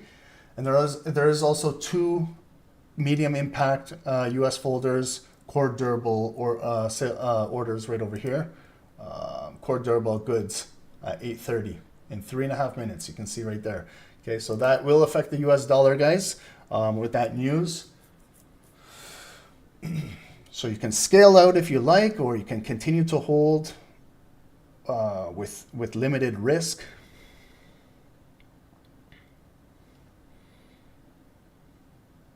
Awesome, Sam. You were in a loss and the trade added more profits. You're up $70. Good, congratulations, man. Guys, hit the likes if you understood the risk management on that trade. The body closed above here. We got the retest, short wick, pop. I didn't go to a break even right away. Had I did, I would have been caught there. Left it room to breathe, saw the pullback, perfect, closed above, got an ignited bar, traded right into that red zone where I had that target of 37 to 40 pips up there. Okay, but we came right in and then they rejected it back down. So if we do come down, okay, we got to see if we can pick up some buyers now going in 2.5. So we did get rejected.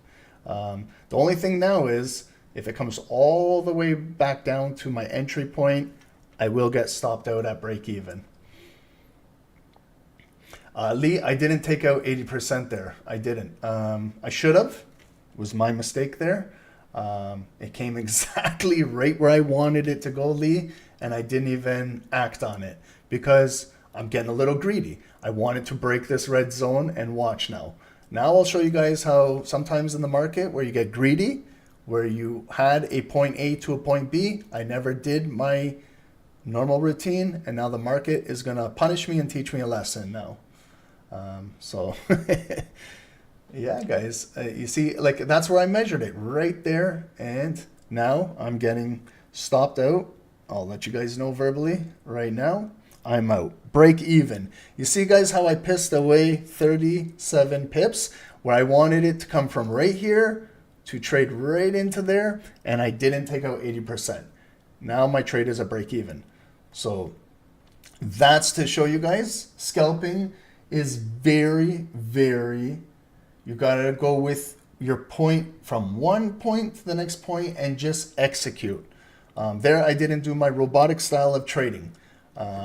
And the market came back and took me at a break even, okay? And now it might continue to retest this area. Maybe it will continue to go back up.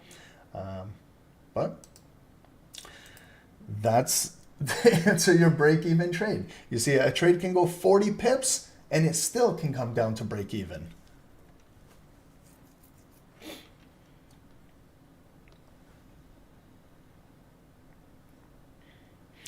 Trevor, in 5 minutes, you won 48 pips. Yeah, like you got to be quick. You see, another lesson is sometimes what we talked about last week, maybe going to a break even. You might, okay, this is for everybody. If you get tagged out a lot of break evens, then review your journal. If you left it maybe with a stop loss below this green box, would you still have been live? Would the trade have still came back up? All of these things, you got to go over these things, okay? So my mistake there was just not taking out 80% at that red zone. That's it. But another thing is I didn't win, I didn't lose, okay? So now I got to continue to watch. Now it's 8:30. Okay, so there's 2 US medium impact folders and we'll see what happens. Okay, you can definitely go right back in a trade if you like. But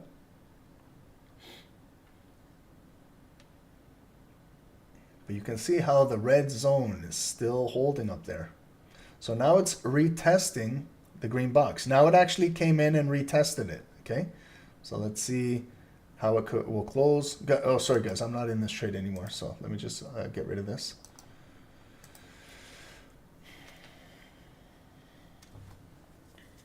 And I gave it room to breathe. Like the first time where it came down, I still kept my stop loss, gave it room to breathe, but you can see going right into right in that red zone, then they brought it all the way back down. Then that second time hit me at a break even.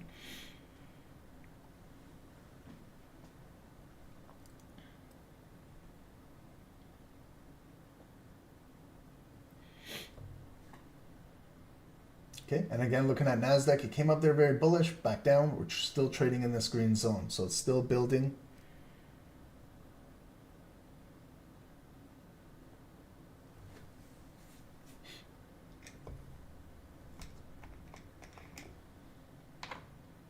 See, so we were talking about how many pips does a scalper look for. Remember what I was saying? Some scalpers look for 10 pips, 15, 20. That trade came to 37 right into my red box and I did nothing. So that was part of my, me. That was just all on me. I got greedy. I wanted more than 30, 35, 37. I was looking for maybe Comex to break out and clear up here. And you see, guys, trading with the woulda, shoulda, couldas can destroy you as a trader. If I was just trading, sticking with my normal routine from this point to that point, executed, took out 80%, I could have got some profit and left 20% running, then my 20% runner would have been stopped out. But at least I would have cashed out a little bit of money up there. But again, you know, some traders say, if you did that, I took out 80%, then what happens if it broke and started trading up there? Again, that's the thing. I was trading not according to my plan. I was just trading on hopes that it would break this red zone. And in fact, the market, you see, came right into the red box and back down.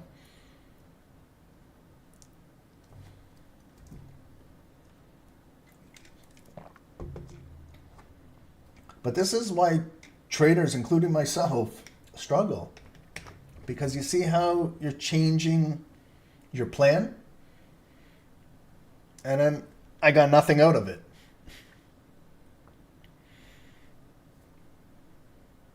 Anyways, don't get like flustered. I see some traders get flustered with break-evens. Okay, it's no big deal. There's many more trades to be taken this entire day. The markets don't close till 4 p.m. We're at 8:30 a.m. Eastern. There's all day to look for trades, okay? If you get rattled by a break-even, then the market it's got you, right? The market is playing mind games with you. I don't get rattled by a break-even. I just look at ways what I did wrong and how to improve. Just looking at it, I look at my execution. Was my execution bad? Not really. I waited for that bar to close. It did close. I got the retest, short wick. I bought. The execution, very little drawdown. The only thing was when it came right there to my target, I didn't do anything. So that was, when I'm reviewing this, that was my issue there.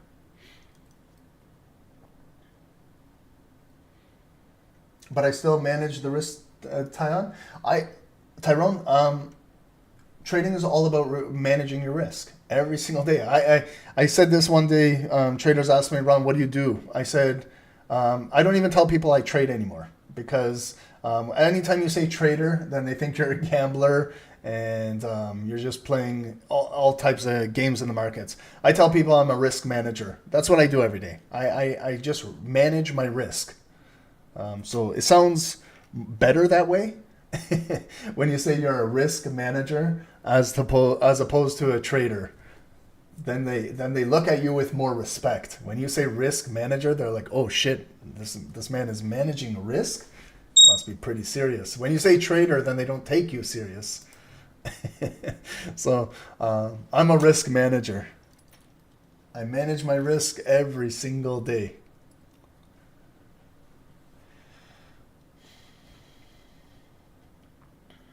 Okay, so NASDAQ is building a little bit as well. Could get maybe a breakout from here.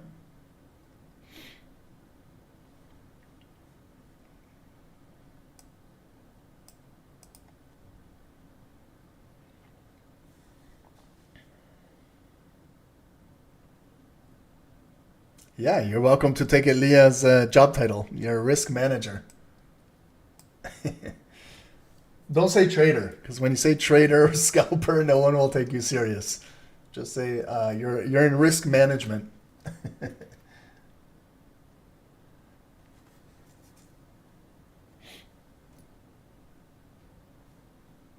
Yeah, me too, Daniela. You don't like saying trader, you get called a gambler. I do too. Whenever my friends ask me, Ron, what are you doing? Anytime I say trading, they're like right away, oh, you're gambling. You're gambling. I say, no, I go to Vegas to gamble. I go to Niagara Falls when I want to gamble. In the markets, I just manage my risk now. I don't even say trader or scalper anymore. They don't even understand what a scalper is anyways. If I say that, nobody understands what that is. So it's better just, I'm a risk manager. Okay, so look at the market. It came right to that red zone and it pulled all the way back to our green box. It's building another bullish ignited candle. Maybe this is the retest and the next leg to continue to go back up. But I see a lower high, a lower high. So it could definitely, sellers could push it down and break this, or could definitely hold and continue to drive through here. So I'm just watching that as well. I'm watching NASDAQ as well, what it's doing up here. And we're about 20 minutes away from 9 a.m. And we'll do US 30 at 9:05. But again, guys, everybody, this is for everybody on Zoom and YouTube. Whether I'm taking a trade, Dave's taking a trade, or anyone's taking a trade, you guys please manage the trade yourselves. There might be some of you guys that, are happy with 20 pips, 25, 30, 37. you do what you got to do, right? Okay. So I try to verbally tell you everything I'm doing live, but if you feel happy with some profit or some, and just, you can do your own thing. Also trades, if I take a trade and it goes in drawdown, okay, I might have my stop loss below here, but it goes in drawdown. Maybe if that's, you don't like the trade setup, you're welcome to exit the trade yourself and not take a full stop loss, right? Just try to manage your trade as much as you can. It's good for learning as well. You know, I'm not just here for live trading, I'm here for education as well. So I want you guys to learn that risk management is the most important thing about trading. If you neglect risk management, then you're neglecting your entire account in trading, basically. We're going to encounter break evens. It's part of trading, but some traders take a break even and then they start trading very negative after that. They revenge trade, they're mad, they're angry. You got to understand it's part of the game when you're managing risk. That's why a lot of good risk managers have a lot of break-even trades, is because they're managing their capital while they're in profit. They're de-risking. And what is the consequence of that? That the trade comes back down where you entered and you get break-even. But now, okay, so looking back, I could have been in drawdown now. If I didn't have a break-even, I would have gave away all of that profit. And not only that, now my capital is at risk now. So just take it easy, guys, when you're learning how to trade. Don't get too worked up on break-evens. Just learn from it. So go back and learn from it. So what I learned from that is I didn't take out any partial profit out in that red box. That was, if I could be negative on myself, that's what it is. Exactly. You said it. You focus on the process and money will come eventually. Yeah, that's part of trading. If you just trust the process is what we say. If you can continue to do that, money will come. Okay, so anyways, we pulled back right here. It broke. We closed above. We got a bullish ignited candle. So that alone, that bar alone, okay, that was a buy signal. And me just talking too much, I missed out on that. That was a great opportunity. And now, looking at that candle, I don't want to buy the high. I should have bought right there. Seen that. How it broke, okay, they came down, they stop hunted, grabbed the liquidity, and it's gone. So sometimes, guys, it's my fault too on these live sessions. I talk too much, and I missed out on a buy right there to get back into this. So now, do I chase the high point, FOMO, or do I wait again to get that pullback? Okay, that was a perfect opportunity. See how it broke bearish? It came back up, closed above. It's got a rather short wick, and it opened, ignited, and popped. Right there, that's a candle how you can just come get in. But looking back at it, I'd still be in this because I'd be looking to take out that high. So my stop loss would be now, looking at that previous low, would be somewhere below here. So there's the big rejection.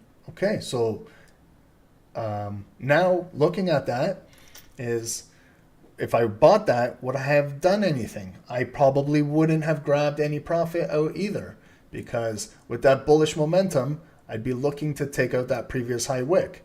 So now the trade is coming back down. So I'm not in it, but I still have to kind of review it as if I was in it. How would I be reacting? What would I be doing?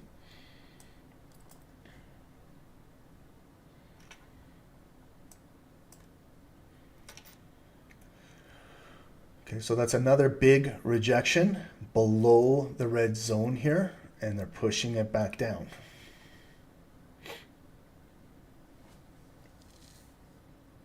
Okay, let's see the news now. The news is released. Okay, so the news, core good orders 0.2, and the durable goods is negative 6.3. So you see it's better than the negative 7.6, showing a little bit of green. And that's good for the US dollar momentarily, and that's why we're seeing a shooting star candle pushing down on gold at the moment.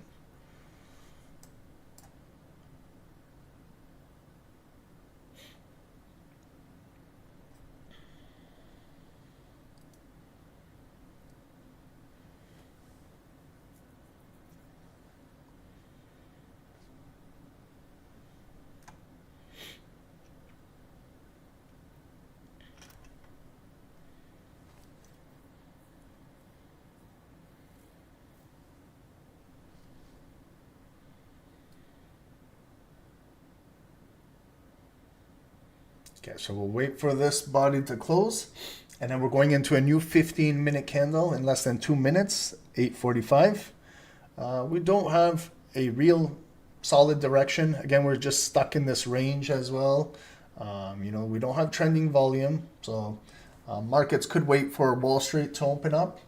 It's still choppy in my opinion. NASDAQ is still pushing down. Will it close below here? If it closes below here, then we might have to flip this green zone red, and we might be still pushing down on NASDAQ, okay? So a lot of indecision on that candle. We got tweezer bottom lows on those last 2 wicks. They're equal lows. Okay, so where will we close? We got a bearish bar, bullish bar, bearish bar, kind of barcoding right above here.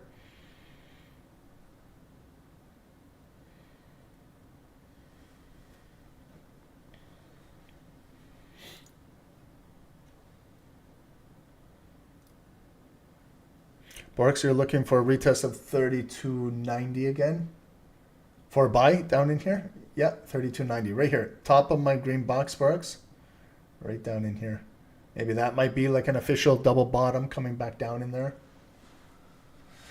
But also, Borks, pay attention to those tweezer bottom lows right there at 32.92.2023, right there that held. Okay, maybe they are building some higher low support, equal lows without coming down there. Maybe that could be building, but we'll see.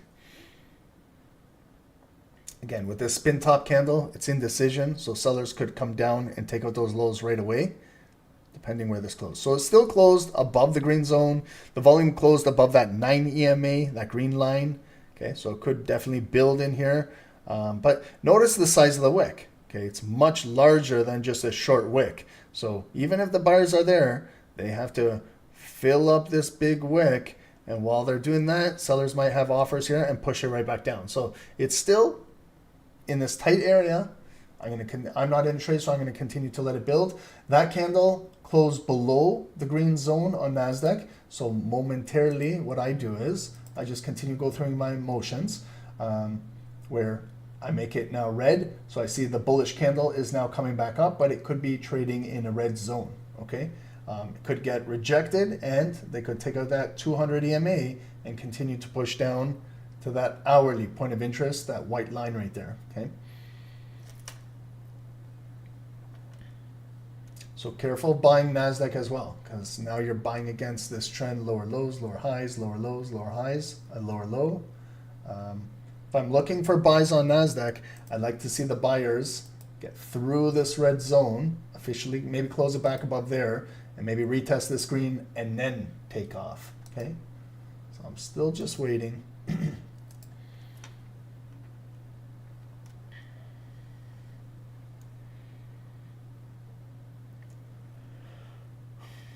Choppy market, if you ask me.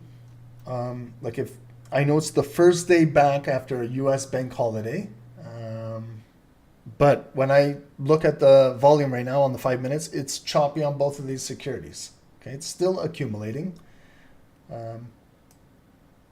We can still wait for 9 a.m. Wall Street, see if we get some added volume.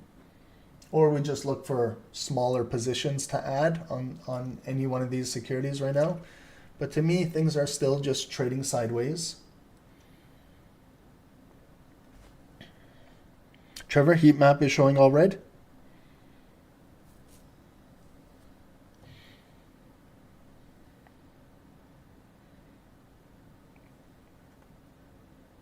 Wow. Guys, remember I mentioned UEC, Uranium Energy Corporation. This was like a couple weeks ago, a month back. I reminded you guys to add this to your watch list. Trump is talking about nuclear energy. Uranium energy is a big one. It was trading at like $5 a while back. Good loading zone. It's at 645. It closed 25% up on last week. And in the pre-market, it's up 10% right now. It's trading at $7.06. So it's basically up 35-40% in just a few days, and they're 9 days out to earnings. So just follow what's trending. Look for some securities. UEC was a good one to look at that $5 loading zone.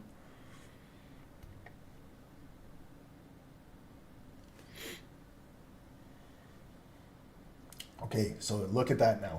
So NASDAQ tapped into the 200 EMA, that purple line. It's got a bullish ignited candle coming back. Will it engulf? Will it continue to build? Or will it just come up and then they push it right back down? So we got less than 90 seconds to go into the close. Gold is still building inside here. We'll see if it can continue to maintain this.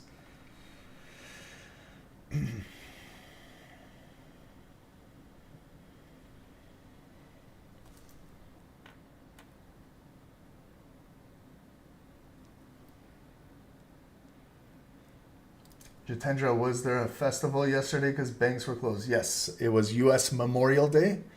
Guys, as traders, you have to know this. These are the basics of trading, okay? It just takes 2 seconds just to look at Forex Factory and see on a Monday, U.S. banks are closed, the British banks are closed.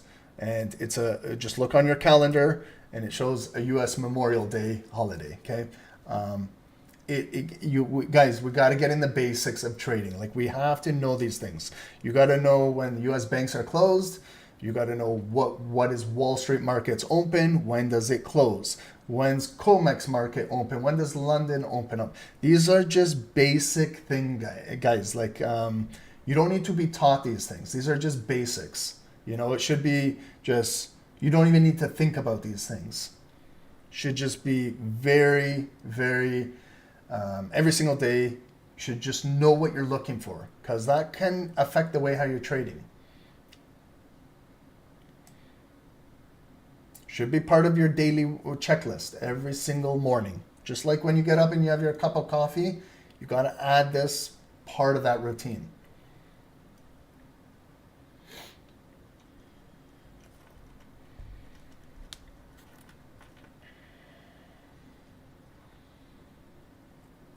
Okay, so gold is still kind of consolidating right in here. You see that nice big bullish candle, but it didn't engulf. We're still not red, and then it opened again, bearish coming. So markets are choppy right now. You know, it does take a little patience and discipline to stay out of this. I know a lot of you guys are itching to take a trade right now, but control your itch and sit on your hands if you need to.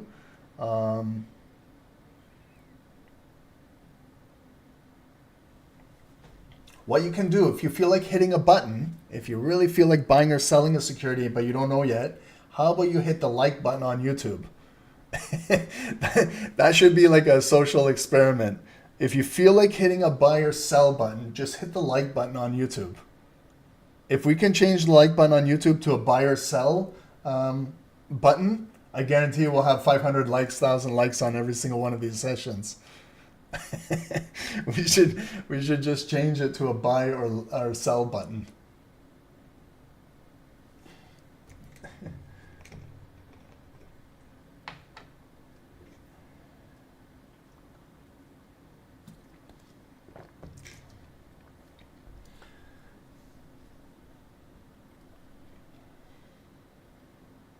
Okay, so we're still looking bear. This is our daily candle on NASDAQ. It looks like a bearish spin top. Okay, so there is indecision. We're getting more volume closing below here. We could continue to push down.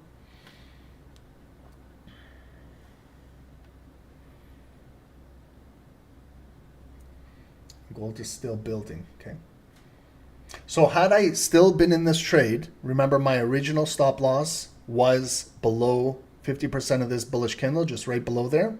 If I was still in this, I would still be live.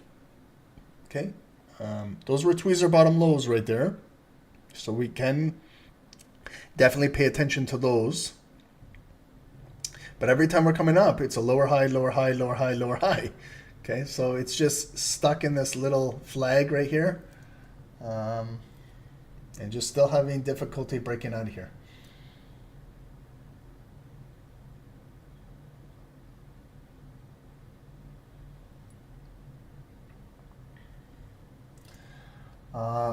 Uzaraki, you're asking a lot of questions about scalping. So how much percent of commission should scalpers look for? Commission is all based on the security you're trading with your broker. It might be a fixed commission, like a dollar amount. For me, trading gold for a standard lot, just example standard lot, is $4.50. So it's $2.25 to buy, $2.25 to sell, $4.50 for a standard lot round trip. But as a scalper, this is where now you can choose. I have the choice. If I scalp gold, I have to pay commissions. If I just switch over here and I trade indices, NASDAQ, US 30, S&P, my commissions are zero. Okay, so that's one way how you can save on commissions as a scalper, is choose securities that do not have commissions attached. Okay, so right there, instead of looking at gold, you should be focusing on maybe an index. Also spreads. Okay, so some securities have a higher spread than others. If you're sensitive about spreads, pick securities that have low spreads. For example, trade currency. If you're a beginner, trade GBP USD. GBP USD has a zero spread on most brokers, as high as maybe 0.5, half a pip spread, as opposed to trading a security like gold, where you might have 2 pip spread. Okay, so you have the choice. The choice is yours. The ball is in your favor. It's in your court. You can pick what security, how much commissions you want to pay, how much spreads. It's all up to you to find what's best suitable for you and your trading style. This is what I find a lot of traders fail to do these days, is they just want to trade whatever is the popular security everybody is trading, and they don't look what's best for them. Right? If you have a small account, you have to really understand spreads and commissions will eat away at your account, especially if you're not profitable. And if you are profitable, you're still giving away your profit. Okay, so you have to be very careful. That was a bearish engulfing candle that came back down and engulfed and closed below that 200 EMA. So we might fall a little further on NASDAQ down to this hourly point of interest, this white line, if the buyers cannot build. So what I just placed was that cut line at around approximately 50% of that bearish candle, and it is still bearish right now. Okay, so all of these buyers that keep buying, these buys, they're getting stuck, and the market keeps pushing down. So we're going into 9 a.m. in 4 more minutes. So we're going to get a new hourly candle, can completely change everything. So I'm not in a trade right now. I don't want to get into a trade a couple minutes prior to 9 a.m., a new hourly. So I'm going to sit on the sidelines and continue to observe. And now gold broke those tweezer bottom lows. Okay, so it's making a new low. That red line was approximately 50% of that bullish candle. So we'll see, will it break it? Will it come down to that 32.90 that Borks was talking about here? Will it make a higher low? Will it close back above there going into 9 a.m., right? So let's see what they engineer. Like, they took out those tweezer bottom lows. So we know that there was some stop losses below there. They didn't come into 50% of that exactly, but a box a little bit above, a little bit below. Definitely, it looks like it's the top of that box in there if I did that. And now it's coming right back up. Let's see how it will close. Maybe 9 a.m. we get that next bullish leg on gold again, trying to break through here. And if you want to go in early, you're welcome to do that. This candle will close in 2 minutes and 43 seconds. What I would advise is to wait for the body to close. It's just that extra bit of patience, 2.5 minutes. Even though if a setup looks real juicy and you want to take it, again, just think about waiting for that body to close. You might get more context out of it. But if you do decide to go in, what I would recommend is a smaller kind of feeler trade prior to everything closing. It's like a game of chess. You move a pawn before you move your king. You move a pawn before you move your rook, for example, you know. So a feeler trade is kind of moving a pawn before your bigger trade, before you get your hourly candle close and open and you get more context to where the volume closed. Gold is playing some games, yeah. And it plays games with your mind. It plays games with your capital. It plays games with your emotions. It plays games with you psychologically, mentally, emotionally, you name it. Not just gold, trading. Trading plays a lot of games with you every single day. It's not easy.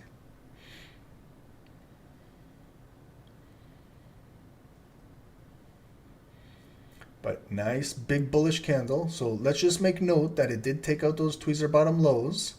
It's still holding structure. Nice big bullish volume based candle coming back up. Now, what I look for is, will it engulf the previous bearish bar? Will it close 50% into it? Will the sellers reject it back down? Again, it's going to come down to that 24-second shot clock, the last 30 seconds. Look at NASDAQ. It's barcoding down here. Bearish, bullish, bearish, bullish. Will it close back above here? Maybe we get that next leg up.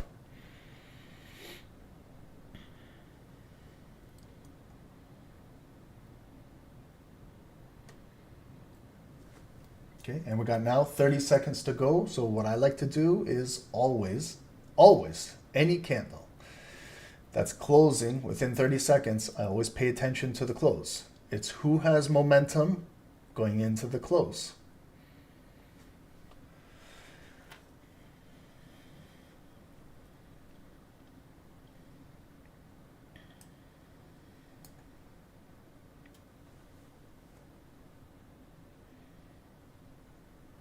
Okay, so we closed right in there. They opened it just bullish ignited. Okay, so if you miss it, okay, I missed it. Maybe I got to wait for a pullback if I can get it. But remember, this is hourly volume now that's entering the market. So it could be strong, okay, which we're getting without me being in it. Now what I watch for is, can they take out these prior highs? Will I get a pullback entry? Will it come all the way back up to that red zone? Okay, so far it got rejected there. Will it come back down? Will it allow me an opportunity to get back in on a pullback? Or do I just go in on this candle and just buy right away? Okay, there's some traders that do that. But if you want to be more patient, you wait for a pullback. That opened ignited and you had to be ready right away, and knowing that it's a 9 a.m. candle. If you miss it, another thing that I used to do was I used to always chase. I used to feel like it was never going to pull back, so I had to start buying up here. And then, you know what you're doing, you're kind of buying the highest point in resistance. Yes, it could definitely break out, but most of the time it'll pull back on you, and then you start encountering drawdown. Okay, so we'll wait for 5 more minutes. And then what we're going to do is we're going to add US 30. We're going to do a full top down on Dow Jones and get that ready. And then we'll have all 3 of these securities ready for 9:30 a.m. for Wall Street market open, following yesterday's market close on US Memorial Day.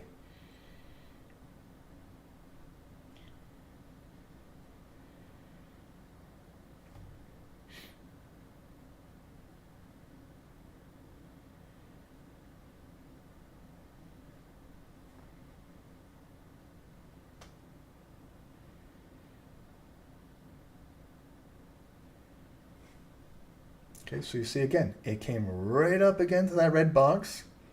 They rejected it back down. So, you know, like that's what I always say, guys. If you feel like buying, you don't need to buy the highs. Look at now, you're getting a discount. If you wanted to buy the high, now you're getting a discount right now to buy.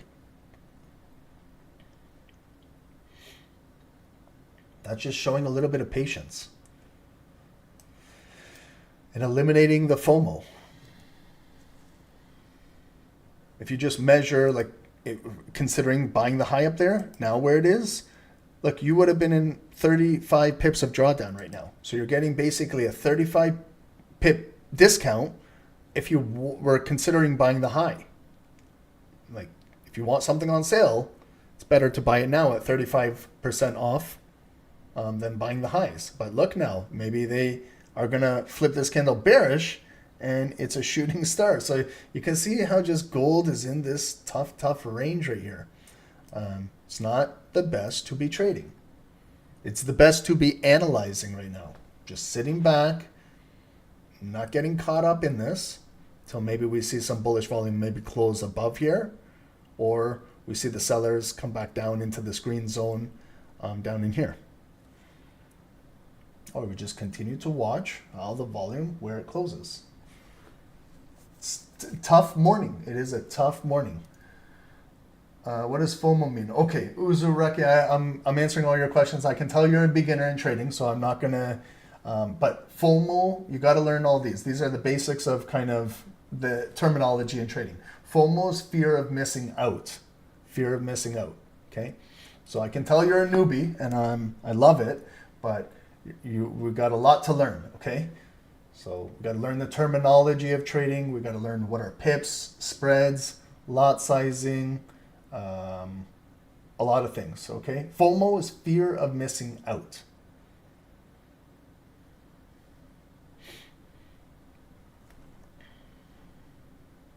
Okay, and it's coming right back in. So as I was saying that, you know, that discounted buy, had you bought that discount, now you're up 30 pips in profit with minimal drawdown, right? Just by patiently waiting. I should have bought that, but I didn't. So again, now I'm just going through this. Should I be buying the highs right now, or should I wait for this body to close? Maybe I'll wait for it to close. I'll mark up where 50% is of this.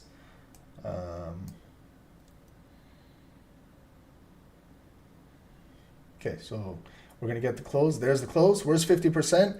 I could just lower this cut line just a little bit down to there. So we closed right in the red box. It's coming down. How far down? Will it be a higher low? Will this be like an impulse break out of here? Will it come all the way back down and kind of retest or backfill 50%?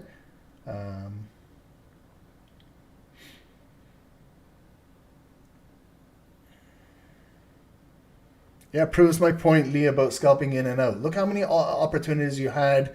We could have scalped this entire range and hit our daily goal. 30 pips up, 30 pips up, another 30 pips. We could have made 100 pips just in here and been done for the day. If we just had that mindset, and that's what we were looking for. Instead of the bigger moves where we're constantly holding our pullbacks and profit and things like that. Okay, so that's when a market is in a range, it's best to be a scalper. When markets are trending, it's best to be like an intraday trader. Okay, so there we got a pullback. It's a hammer candle. This might be the opportunity where gold wants to break through here and have like an impulse break. Remember this white line right here, 32.98 is hourly resistance right here. Looks like NASDAQ is building as well. Looks like NASDAQ is building. But let's see if NASDAQ can prove to us that it can close above this red box. Otherwise, you're buying again on an impulse. You can, like the way how it's building, you can definitely take a buy. But why don't we just wait for it to show us that it can close above here?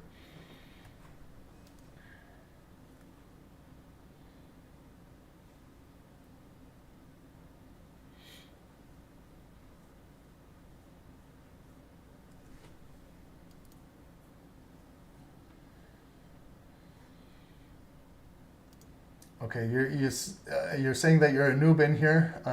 That's okay if you're new, but you need the money for college fees. Okay, right there, you're not doing it right. Okay, we all need money for something. I need money to buy some breakfast in a little bit. I'm starving. You need money for college. Someone else needs money to pay their bills. Okay, we all need money, but that's not the approach. You're new to trading, but you're after the money without learning how to trade. So you can understand how you're going to have difficulties trading. You don't know what FOMO means. You don't know what market open is. You don't know when the bank holidays are. You don't know the spreads and things like that. You don't know what style of trader you are, but you're after the money for college fees. I understand that, but you got to see where you're going to have difficulties and you're going to start to lose. So I would step back and not focus on the money. Money, trust process will come, but you need to learn the basics of trading. Step back and use a demo account. Take the time to learn. This is why traders, retail traders, struggle. It's not that hard to see, guys. If I was a broker, I would be looking for guys like you to make commissions and spreads and just make money off of you, because you are a typical retail trader that is just, the prize is just about the money, failing to learn how to trade. I'm sorry I'm coming down hard on you, but I really want you to learn how to do this properly. I don't want to see you lose your college tuition when you're not ready to trade yet. I know it sounds harsh, Ron's being rude, Ron's being mean, but I wish someone told me this when I was gambling my university tuition. I did the same as you when I was younger. I took my university tuition, and I was paying a lot back then. I had business classes at the Ivy School of Business. Back in 2000, okay, it was 2000 I was in university. My tuition was $15,000 in the year 2000. Okay, that was a lot of money back then. And I gambled that all away just like you. I needed to make money. I didn't know what I was doing. I had no concepts of risk management. I was just buying with the herd, right? And I don't want to see you go through that as well, because it took me many, many, many years to recover that. But I went back and I learned how to trade after losing a lot of money. So when I talk to you like this, it's kind of like an uncle, an uncle having a conversation with you, just looking out for your best interest. Don't do the silly mistakes we have done. Learn from our mistakes. We all trade we all need money, right? That's why we're trading. But trading is just a byproduct of what you can do, but you got to learn how to do this stuff. Okay, so again, what I was asking NASDAQ was, show me that you can close above here. Okay, it could just break impulsively out of here, but if I look at every single impulse break, it's just continued to push down. Oh, guys, it's 9:10. I have to do US 30. We might miss out on a possible trade while we're doing top down. I trust that you guys can continue to watch this. We're right at that neckline on gold.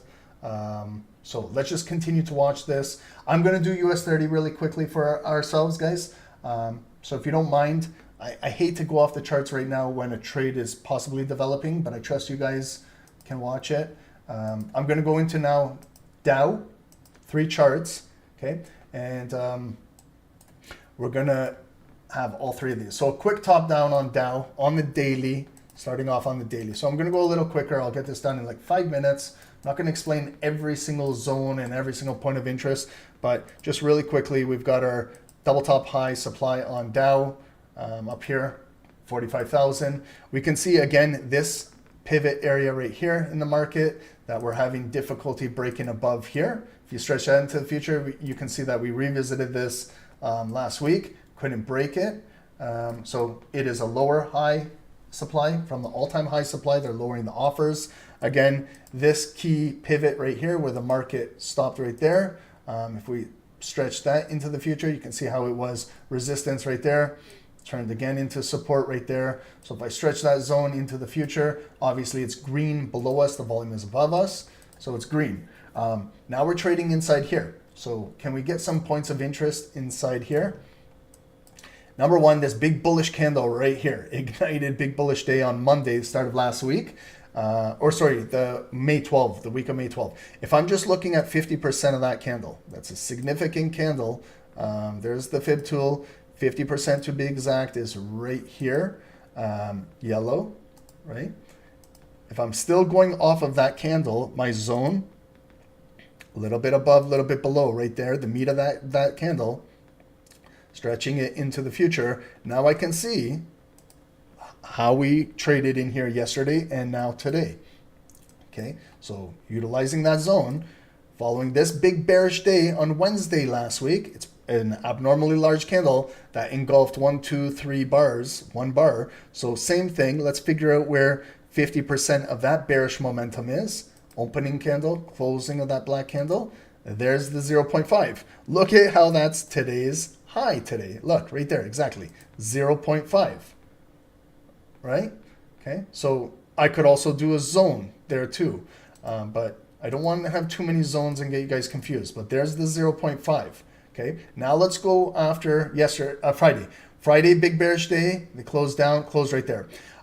Again, Trump over the weekend changed his mind on the EU tariffs and Apple. They gapped up the market. Look, it was ignited yesterday. Continued to push up. Closed near the high, engulfed that. Look at today where we opened, where we closed yesterday, where we opened. Points of interest right here.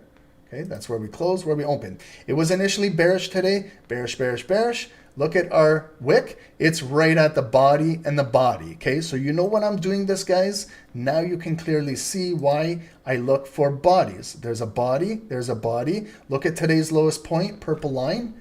That's our lowest point right there. Okay, it came in the box and came back up. It didn't test 0.5 right there, that yellow line. So it's a higher low. Came all the way back up to where we opened. It flipped. We filled Monday's high. We got a new high, and it's trading exactly right at 50% of this big bearish candle. Okay, so we're going to see, can we continue to come up and break higher? If we do, where will we go? We can test right here. We can test right here, bodies, okay? With more volume on a daily, like you can get both of these too. There's a point of interest right there, draw a yellow line. It all depends on if you're an intraday trader, if you're a scalper. From 218 to 346, that's 120, 130 pip move, just filling from that yellow line to that yellow line. If it continues to go, maybe right here, where you got body and a body, and then to the top, to the bottom of that red line, okay? So right now I look back, what type of pattern do we got going on? Okay, it looks like overall, maybe an inverted head and shoulder. This entire zone over here, left shoulder, there's that inverted head down here. I'm not even showing you below it, but showing you how it came in. We're back in this left shoulder, right shoulder area. Maybe we continue to move up and test up here. Okay, or it could just be lower high, 50%, and then pushing back down. But with the market, maybe it's red pre-market. Some securities we'll see the tariff relief. Maybe we'll have some bullish momentum. Right now, what is the daily candle? It's a spin top with bullish volume, you know, so it's still holding. Points of interest. Right now, where we could go, immediate resistance. There's a body and a body right there. So I'm just locating my zones or points of interest right there. Okay, 42, 145. Now I go into the hourly. You see where the bigger moves were on the hour. So definitely have been pushing down since we traded in that box up here, the red zone. Push down, come back up, lower high, break down in here Friday. Then you can see it slowly coming back up on Monday with the US banks and Wall Street closed. We had some big moves right there. London, 3 a.m. We did this on NASDAQ. And then you can see how it barcoded. Bearish, bullish, bearish, bullish. Now they're bringing it back down 8 a.m. and it could be coming right back up. So if I'm looking at London now, that's London's big hourly open. If I want to know where's 50% of London's volume, again, what I do on that big hourly candle, it is an important hourly candle in the market. That's London market open right there, 0.5 of London. I do a white line for hourly. You can even label it 50% of London if you like to. But you could also draw a hourly zone from London. You know, again, find the meat of London's volume is right there. And I can still see that we broke it, but we're trading right in it coming into Wall Street. Okay, so we are still respecting London's volume. Okay, it could just be a pullback and we're going to continue to drive in Wall Street. Okay, if we lose this, then it looks like we're going to short the market down in here. Okay, so it's still holding. We've got 42 minutes now on this hourly candle. It was barcoding. London pushed up, broke through all of this resistance. Okay, if you go backwards again, you can see how it was now a red box. There was resistance, came in resistance. There we closed with London above it. Like just if this was a 5-minute candle, it was a big 5-minute closure. And now look at, if we bought buys, they didn't really go up. They retraced right back down into here, and now we could be coming back up. Okay, so just treat this as if it's 5 minutes, but this is actually 1, 2, 3, 4, 5, 6, almost 6, 7 hours. Okay, if you're an hourly trader, you can see what hourly traders are looking at, how much patience they have to have. Okay, so on the 5 minutes now, these are more for what we trade in here. Okay, I see that push up, back down, push up, back down. So you can see right here, like this area is kind of resistance on the 5 minutes below that daily point of interest. It came back up, back down, came into the green bottom, back up again here, back all the way down. Now it broke. Now it's coming right back up. Okay, so we could definitely be maybe walking into a trade right now. Like I'm walking literally into a trade right now. I see it close above, it's retested. It could break these wicks right now. I could literally go into a trade right now, which I'm going to do. I kind of walked right into this. So what I'm doing now is I'm just placing my stop loss below that hourly white line in 50% in case it pulls back. That's a relatively conservative stop loss as well. I'm not placing my stop below the entire green box, below there, just placing it conservatively right below that hourly interest. And I'm looking to see if it can build up to that daily point of interest, maybe a pullback and continue to drive. 10 minutes to go into Wall Street. Okay, so I've taken this trade early. I like the way how it came down here, broke, and it's building. Might be building to go into Wall Street. I'd like to see if Wall Street can break that, maybe come up to that next daily point of interest. Okay, so this is a trade prior to Wall Street. Normally I don't trade like this, but I kind of walked right into that setup. I'm going to test it out. Sorry. So just adding EMAs.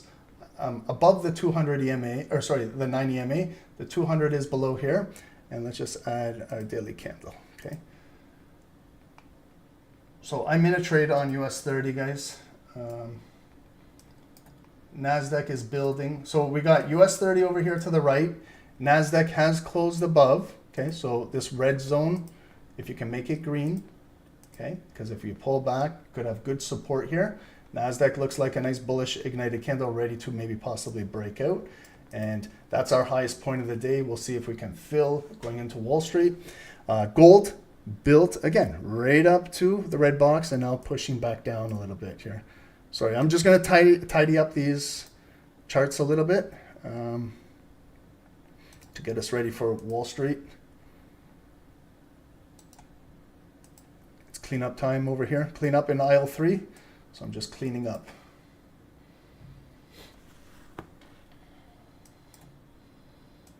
And then also what I do is I always measure a move. Okay, so if it just fills up to up here, 128, 145, that could be about less than 20 pips, but we're looking for maybe more of a push to get above all of these wicks to 50% of that bearish candle. That's what I'm looking for, minimum up to here. And I could definitely get stopped out prior to Wall Street market opening up. So I acknowledge that as well.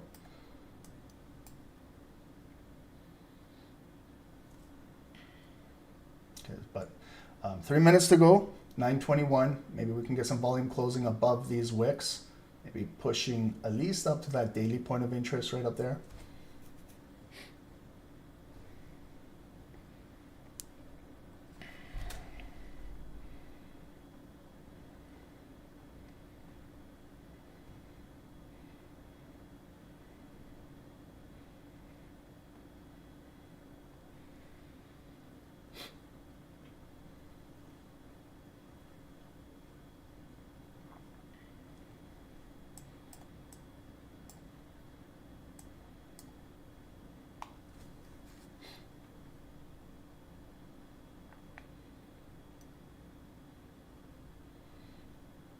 And this would be like a good supporting area right here if it pulls back in there. I like to see the buyers hold this position in here. That's why my stop is just below that position there.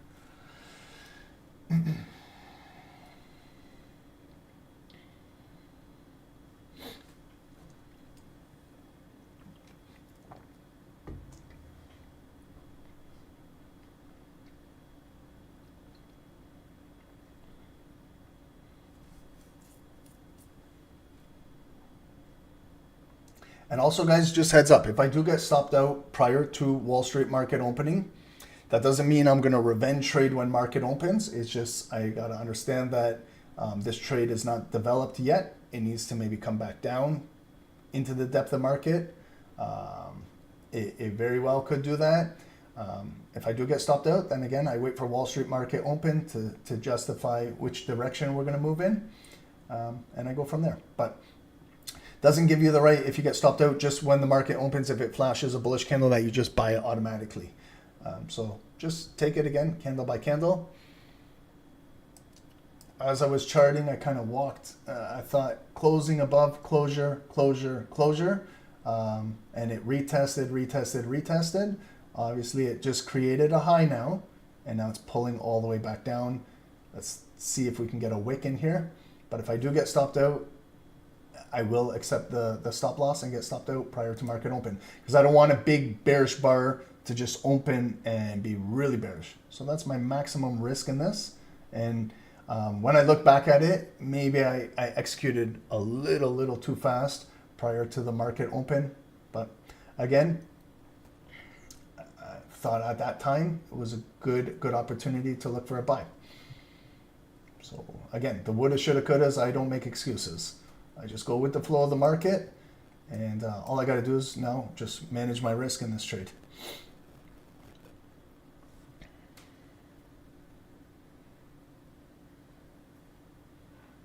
Okay, so now we're actually testing this zone in here. So this is where I'd like to see buyers present, showing a wick in here. If it cuts right through here, then we know that they're coming for a lot of liquidity right prior to market open. Okay, so it just came down right there. I'll let you guys verbally know when I get stopped out here. Okay, that's it. Stopped out prior market open. That's it, guys. That's a stop out. Okay, so now I'm gonna wait now for the market open because this could definitely just be real bearish. So I got sucked into that trade. The way how I was just charting it, came right in, walked into it, and walked right into a stop loss. So that's shitty. That's not the way how I like to start a Wall Street market open, but we'll see. Did they tag all that liquidity? Was I the liquidity for the market, pre-market? Let's see, guys. Use me as a lesson.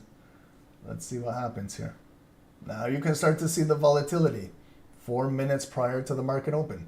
This is where the market makers now start hunting for stop losses, liquidating. See how I got liquidated? I had a bullish bias, but the market last maybe prior to opening came, liquidated, and it could get that bullish move after they do some liquidations. But it could also close bearish below here and start coming down even lower. But I don't want to be part of that extra move. That's as much risk I gave it.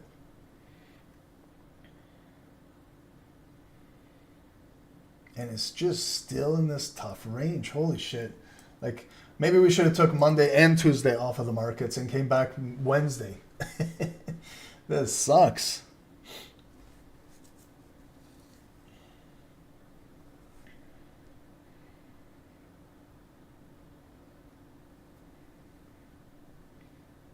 Pre-market looks kind of deceiving, guys. Like looking at pre-market, Target is up 1%, AMD is up 3%, Micron is up 2.5%, Nvidia is up almost 3%,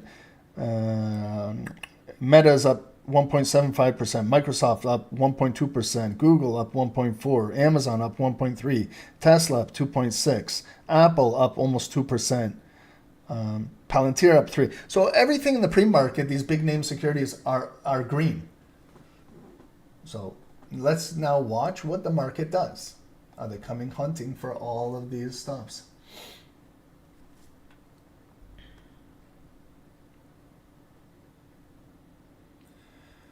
Two more minutes till market open.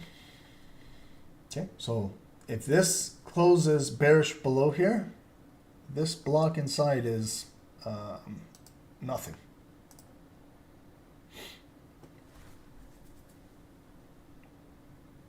See, that's why sometimes you got to get where you place your stop, you gotta have a stop in there, because look at now how the market is really pushing down. Okay, so let's watch what they're doing now prior to the market open. Are they coming to take out all the lows and then reverse this back up? Get ready. 90 seconds, guys.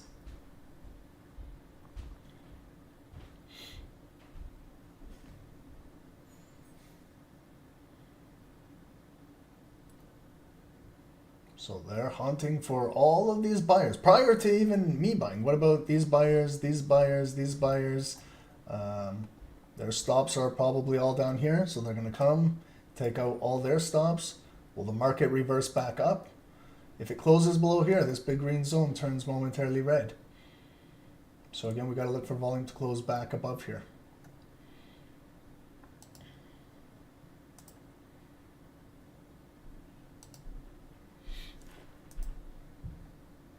And look at the daily candles. Like, you can barely even see the volume on the daily candle.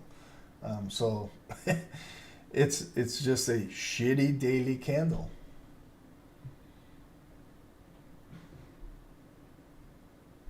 Okay, but notice that, okay? So they did create a new low. I know it's very technical, but that low on that blue candle right there, they actually did take it out.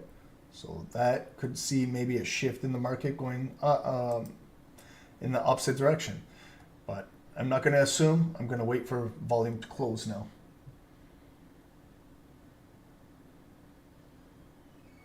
Closing in 15 seconds.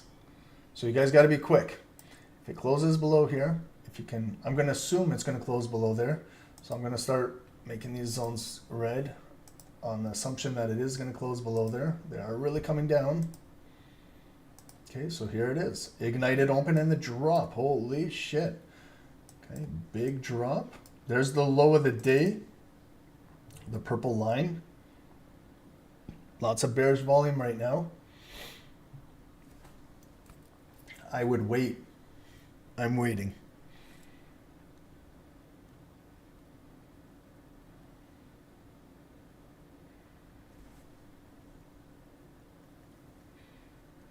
Trevor, what do you mean when you say Nvidia's dumping? I'm just, it's up 2.5%. It's trading at 134, almost $135. It's green. I don't know what you mean by dumping. Dumping, I assume it's selling. It's in the green right now.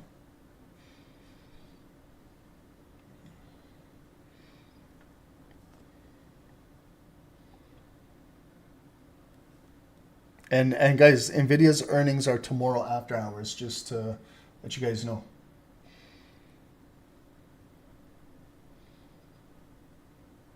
Are we looking at the same security, Trevor?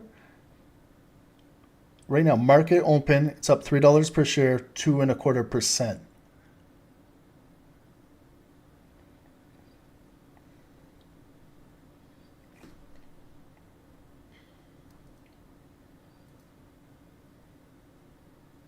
Oh, you're talking about, okay, the candle. Okay, I was just talking about the percentage. Okay, look at NASDAQ, the retest. It came back up right in that red zone. They rejected it. Okay, so I'm going to stay on the sidelines, guys, for now, for the first 5 minutes.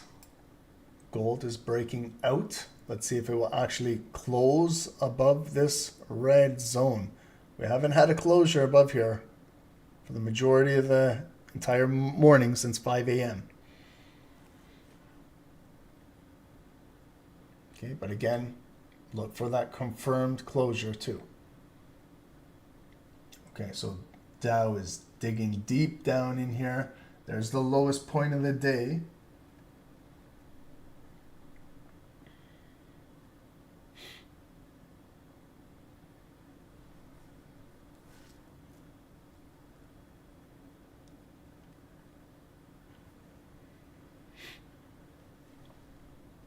Big move on gold, but again, 2 more minutes to go. If it does close above there, if you guys are trading gold, flip that red zone green. Maybe look for possible pullbacks into that zone. However, if the candle closes right near the high, again, you got to be noticing the wick and all of those things, the size of the wick, pullbacks. But wow, okay, so big drop here.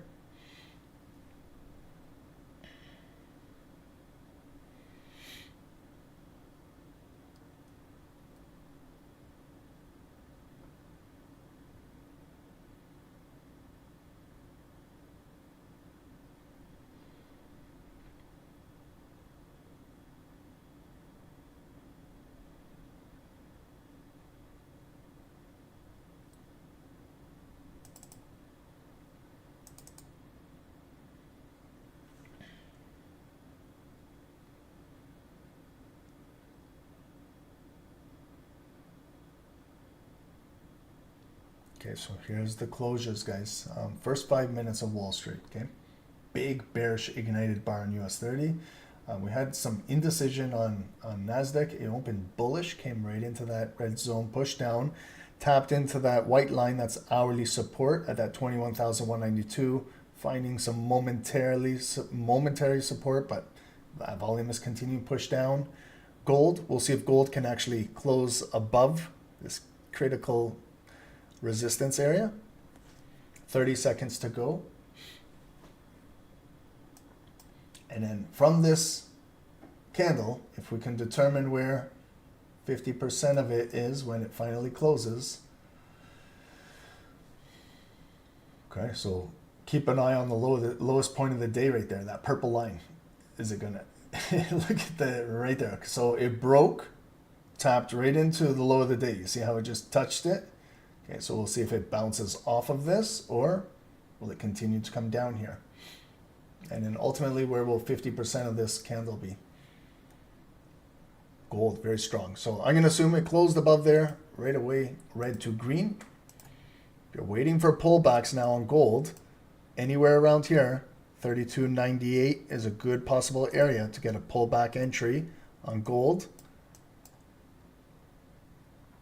Okay, 50% now is right there. See where 50% of that candle is? It's the top of this, so it's still pushing down. So new low of the day on Dow, big bearish candle. Look at it, okay? So I wouldn't be looking for buys right now because you're buying a falling knife, as they say.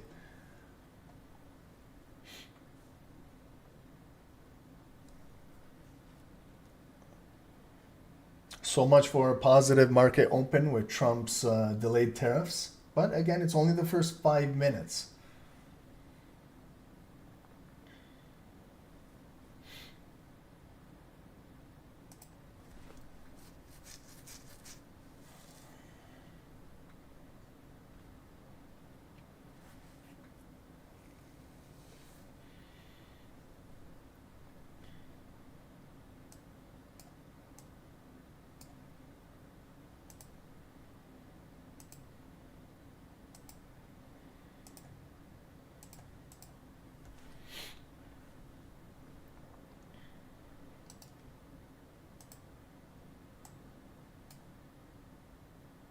Okay, so I'm going to place an alert here in case there's a gold pullback at 32.98 this afternoon. So I'm going to add an alert. So if you guys want to add an alert here at this zone around 32.98, somewhere like right around here, in case there's a pullback, that might be an optimal area to look for a potential buy on gold right back in here. Because to retest this area. This is the first candle that broke out and closed above. So if we get a retest, that might be an optimal area to look for a buy.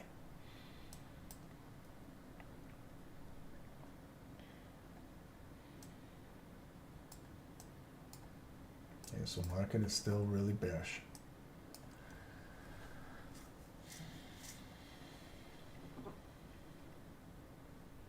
Okay, so 2.5 minutes, I can see it broke the low. Okay, that's the new lowest point. Will it come back up? Will it reverse, or is it still going to be bearish?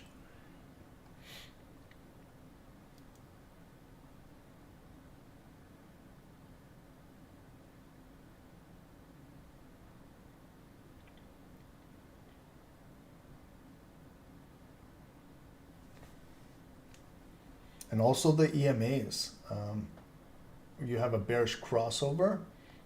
So keep an eye on that, the bearish crossover. So sometimes the market will pull right back up, right into here, and then continue to go back down. Okay, but there's a lot of distance for it to come back up, but that just doesn't give us the right to just take a buy, because if we do, we're just looking for that single leg, like a V recovery. Maybe I'll see where this bar closes. Will the volume close above that purple line?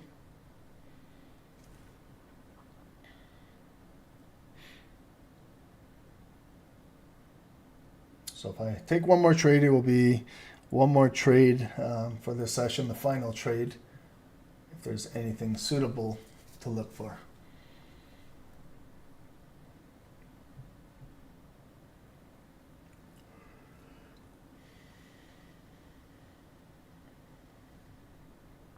Okay, so gold, will it come all the way back down, retest this area? Will it be a higher low?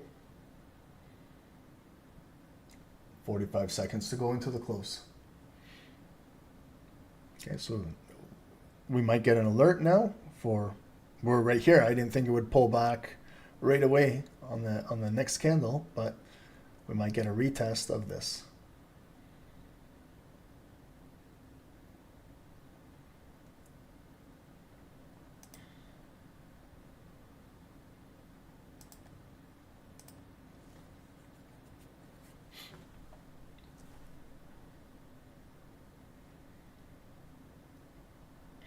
Okay, so we got now a nice bullish hammer coming up, long wick below us that broke the daily low during Wall Street market open. Here's the close. Okay, so short wick, that's where they just popped it. So maybe like a quick little retest and a zone of demand. Could be utilizing our purple line and right here to see if this can, if we can build a little bit of a block right here on US 30. Okay, so it looks like it broke, retesting, coming back down. Maybe will it gain some volume to continue to come back up?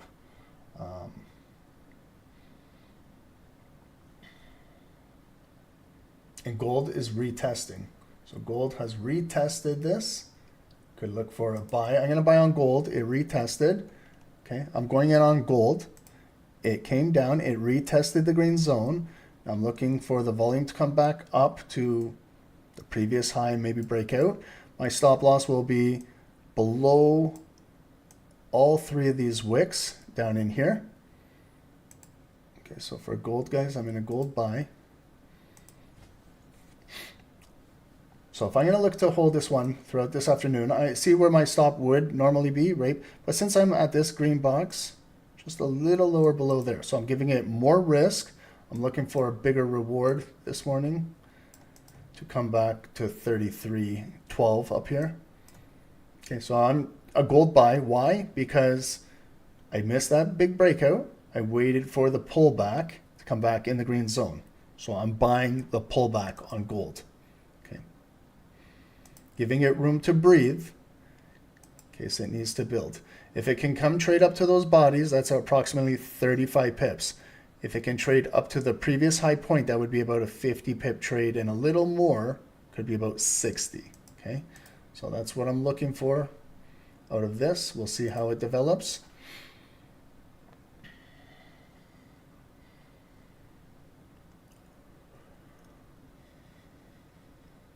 $200 EMA on gold is all the way up here at 33.15. Long distance to go to get up there.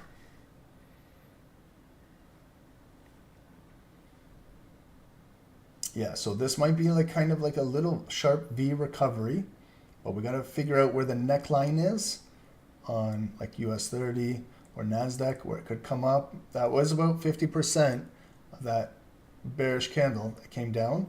So we'll see if it can come up here, maybe pull back. We could look for maybe a second bottom buy.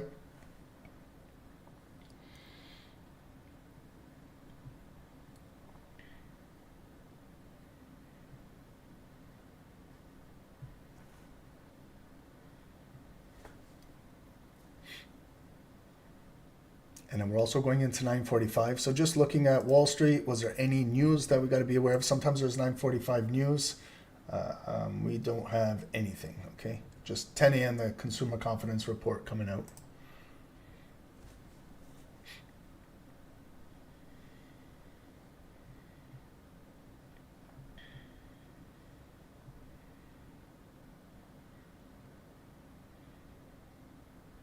Okay, so a nice recovery so far on US 30, but it's got a lot of distance to make up. So it might get pushed back down. We could be looking as like how structure is being built right here.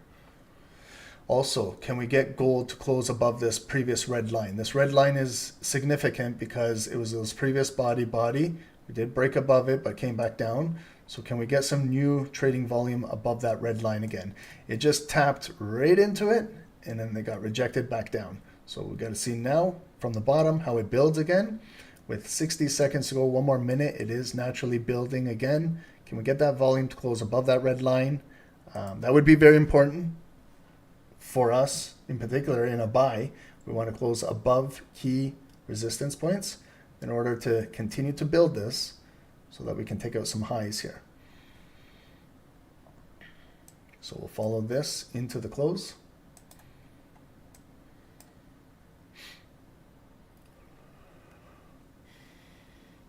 The reason why I selected gold as opposed to trading US 30 and NASDAQ, it was I like that breakout. It was the first volume bar that closed above since like 5 a.m. this morning.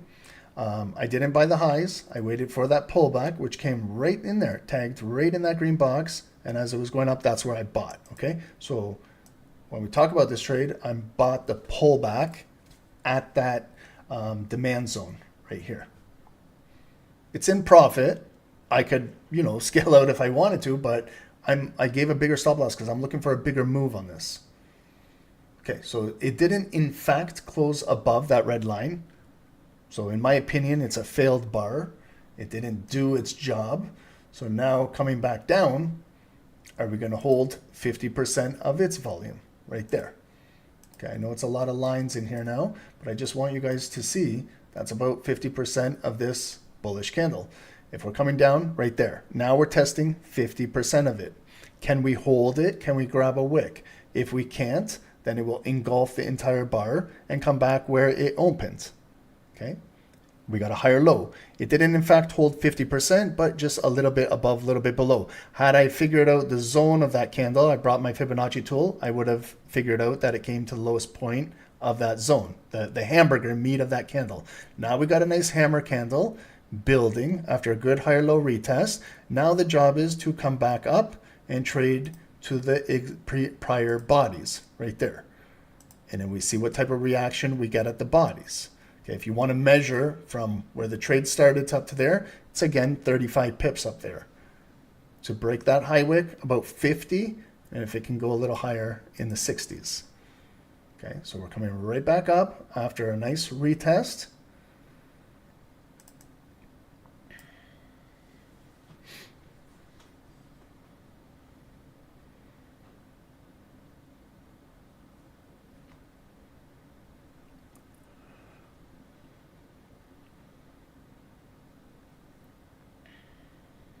So we've got a lot of time, 3 minutes to go, right?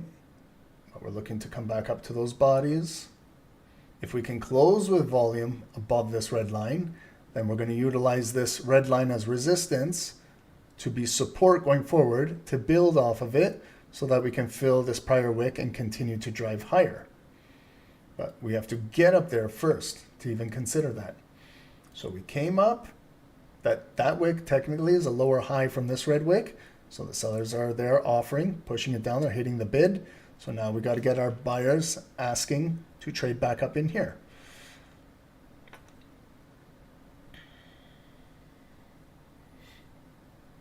And now NASDAQ is trading back at that neckline. There's US 30's neckline now, okay? So you can see how it came in there, pushed back down. Came in there, pushed back down, 50% right there. If you had drawn a zone, a little bit above, a little bit below, you're somewhere in this vicinity right there. I know it's a lot of zones, guys, but if you were to just to trade one chart and focus on one chart, you would see exactly the zone of this candle.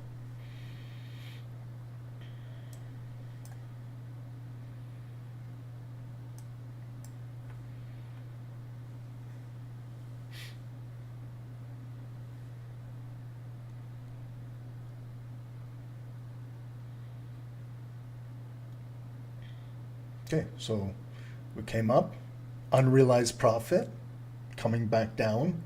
Now it's in drawdown. So again, now we got to see if it will maintain this green box. Will it hold? Will it break? Where will the volume close? We'll figure that all out in 90 seconds.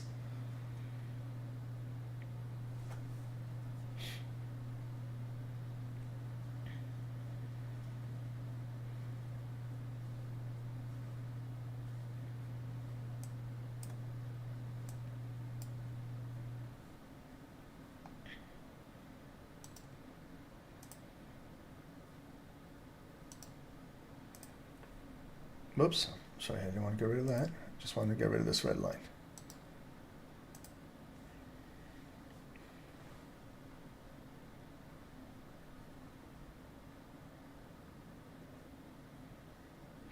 Yeah, the DXY is going up. So it's going against me on this trade here. But again, I don't just trade off of what DXY does. I trade off of structure in the market. I follow, I see it broke. Where will the volume close?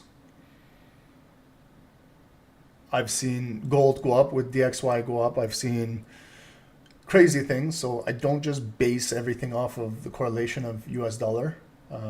I look at what's going on here. So I see it broke this zone. Okay. Got a good rejection wick. Will it close above here? Maybe get that next leg up, or will the sellers in fact close it below there? And then we're pushing down further. That's why we got stop losses in the game of trading. Okay, so there's the close. It closed again in that green zone. Open bullish momentarily, again bearish. Okay, so it could be just consolidating here like a doji. Maybe we'll get that next leg up. Maybe we'll continue to push down further down into here. If you're trading NASDAQ, it did close above there, right there. I would just see if it's building anything in this zone right here. Okay, so that was the pullback on US 30. Came right into there, again, that pocket, and then dropping it back down. So this is kind of like a second bottom. You had your first bottom, there's your neckline coming back down, second bottom. Will it continue to build in here and then break out bullish? NASDAQ already retested, looks like it's bullish, could maybe clear through this resistance. That's with maybe the strength of the US dollar, what you guys were talking about with the DXY, and that's why it's going against the gold trade right here. So if it takes out those lows, my stop is just below here.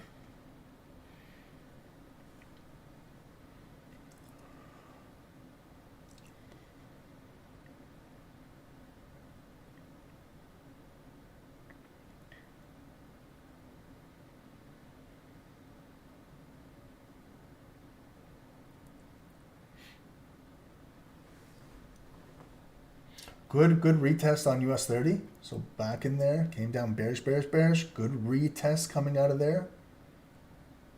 So if you're looking for like a quick scalp on to fill, maybe to fill bullish from here, right up to that red line, measure the move so you know if you're looking for kind of a scalp continuation up there. That could be about 40 pips up there just to fill imbalance from here up to there.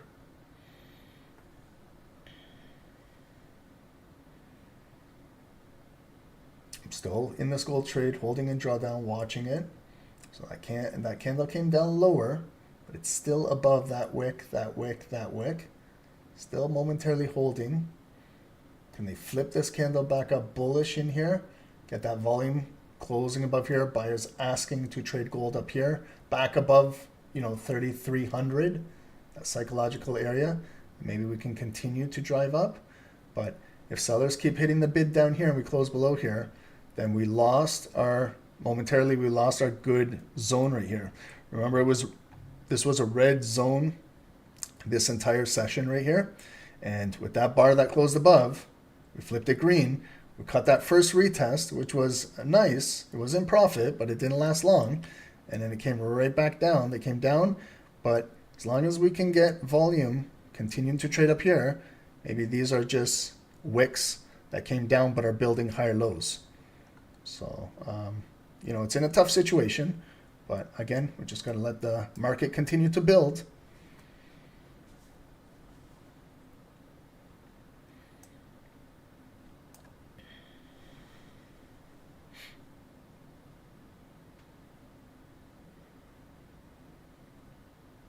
and look for either NASDAQ to close above this red box, look for US 30 to close above this red zone to give you confirmations.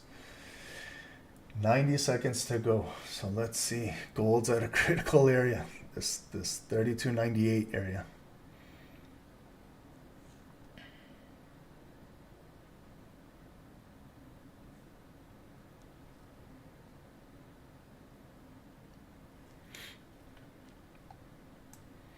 Yeah, and if it closes below here, this green zone is going to turn momentarily red. Any retests could get rejected and then continue come down to take out these lows. Okay, but let's go into the close of the candle. You never know. Maybe we'll get some last second buyers continuing to ask to trade up here and close positive. We'll see when the bar closes. It's hard to say prior to it closing.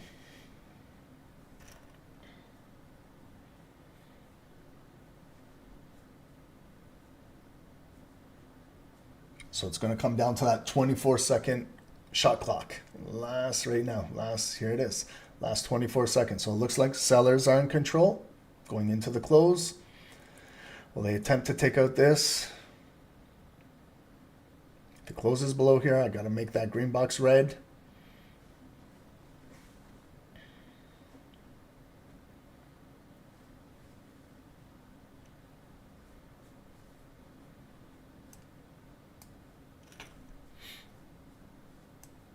Okay, so it did in fact close below there. So green to red. This is now a resistance block in the market.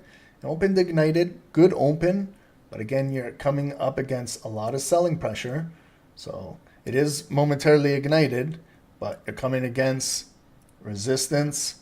You're below the 9 EMA, you're back below that red zone. Sellers can easily come in the market, absorb those buyers, which they just did, and continue to break these lows.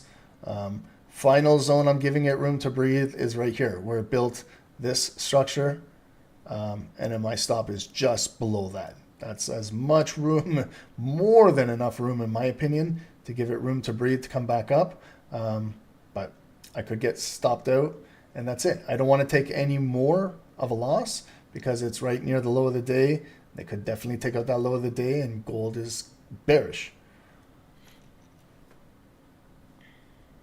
Man, gold sucked me in on that pullback. I would have liked to trade US 30.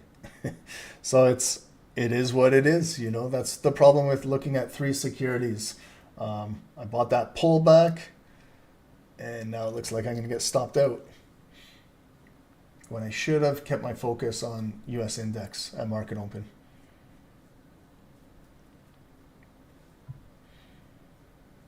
Yeah, new hourly candle in 5 minutes. I know the drill. They're going to come out, take stops. Yep. Okay, that's it. Stopped out. Okay, so that was my second unsuccessful trade on this session. So first one was a break even. Second one was a stop loss. This one was stop loss. I still have one more strike for the day, but I'm not going to trade this stuff. I'm going to avoid this at all costs. Maybe later this afternoon might be a better setup, but right now it's just too choppy to be trading in here. I'm going to avoid this at all costs and stay out of this. Maybe I should have taken another day off. Came back to the markets on Wednesday, but this is how it goes.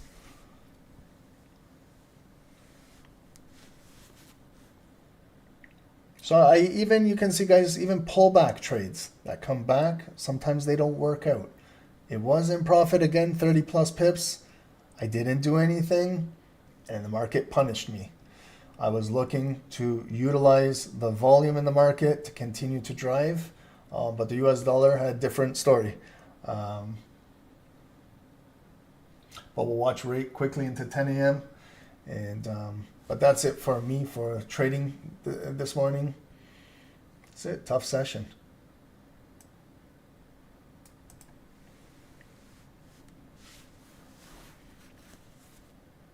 I think if the market was trading much better yesterday with the U.S. banks closed and Wall Street closed than today.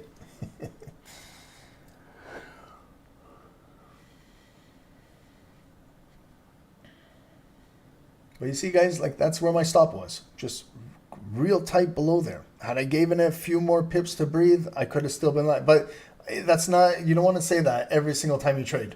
If I gave it more room to breathe, more room to breathe, more room, then you're just opening up your stop loss even more and more and more. So it's okay. If you gave it enough room to breathe, the trade didn't happen in your way, it's okay. That's it.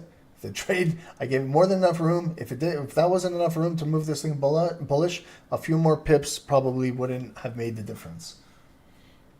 But psychologically, some traders, they don't like to place their stop right below a zone, because sometimes like that, they tag you out and it's right back in profit.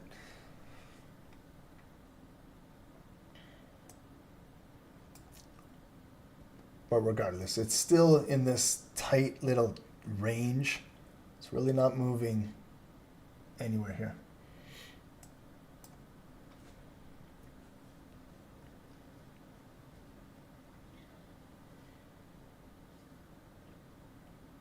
We'll have another session this afternoon at 1 p.m. later this afternoon.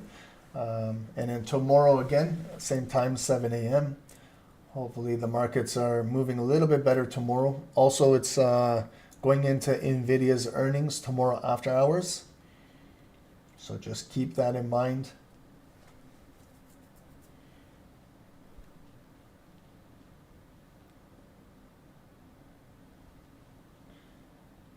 And here's 10 a.m. So if you guys are in any trades now, here's your hourly candle. 10 a.m. is a big candle. It's also like a 4-hour candle on most securities. So it's a very significant candle. As much as I'd love to sit back and watch and continue to trade, I think it's time for a little bit of a break. And we'll see you guys, Zoom, we'll see you guys later this afternoon, 1 p.m. And tomorrow, YouTube guys, we'll see you guys tomorrow. If you can leave us a like and subscribe to the channel, we'll see you guys tomorrow. Today was a tough day. Hopefully we can make it better tomorrow. So we'll see you guys tomorrow. If you're going to continue to trade today, just careful trading in this choppy range. You know, all you need is 1 or 2 trades. If they hit your stop loss, the market is telling you something. Maybe it's time to step away and not trade this choppiness. But you see, guys, that's why I have a stop loss. Because I don't want to be part of a big bearish candle like that, taking out the low of the day, and then you're in a further loss. So that's why it's always good to respect where you place your stop and adhere to it. The market sometimes will come down and tap you out, but welcome to the world of trading. If you think that you're going to trade every single day without getting taken out of a stop, then you got to understand that it can. But I could have also not been stopped out today. On 2 of those trades that I got stopped out, they could have been successful trades at 30 pips.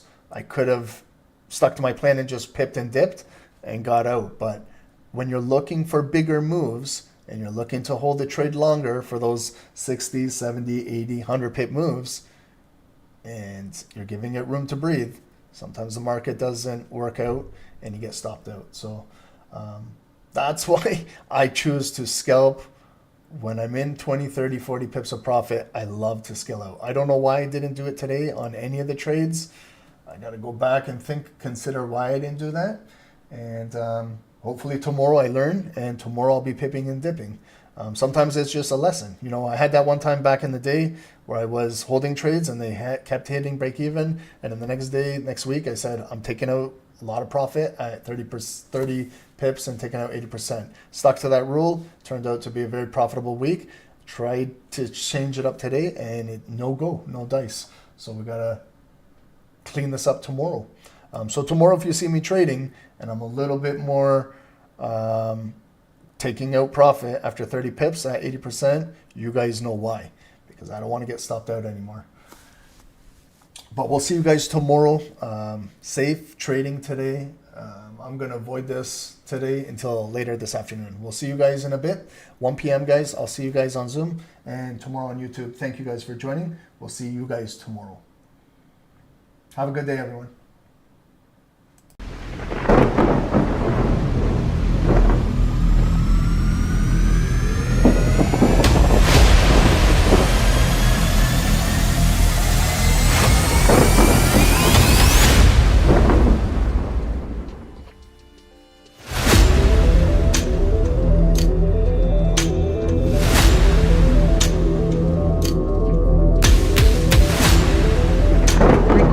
stopped.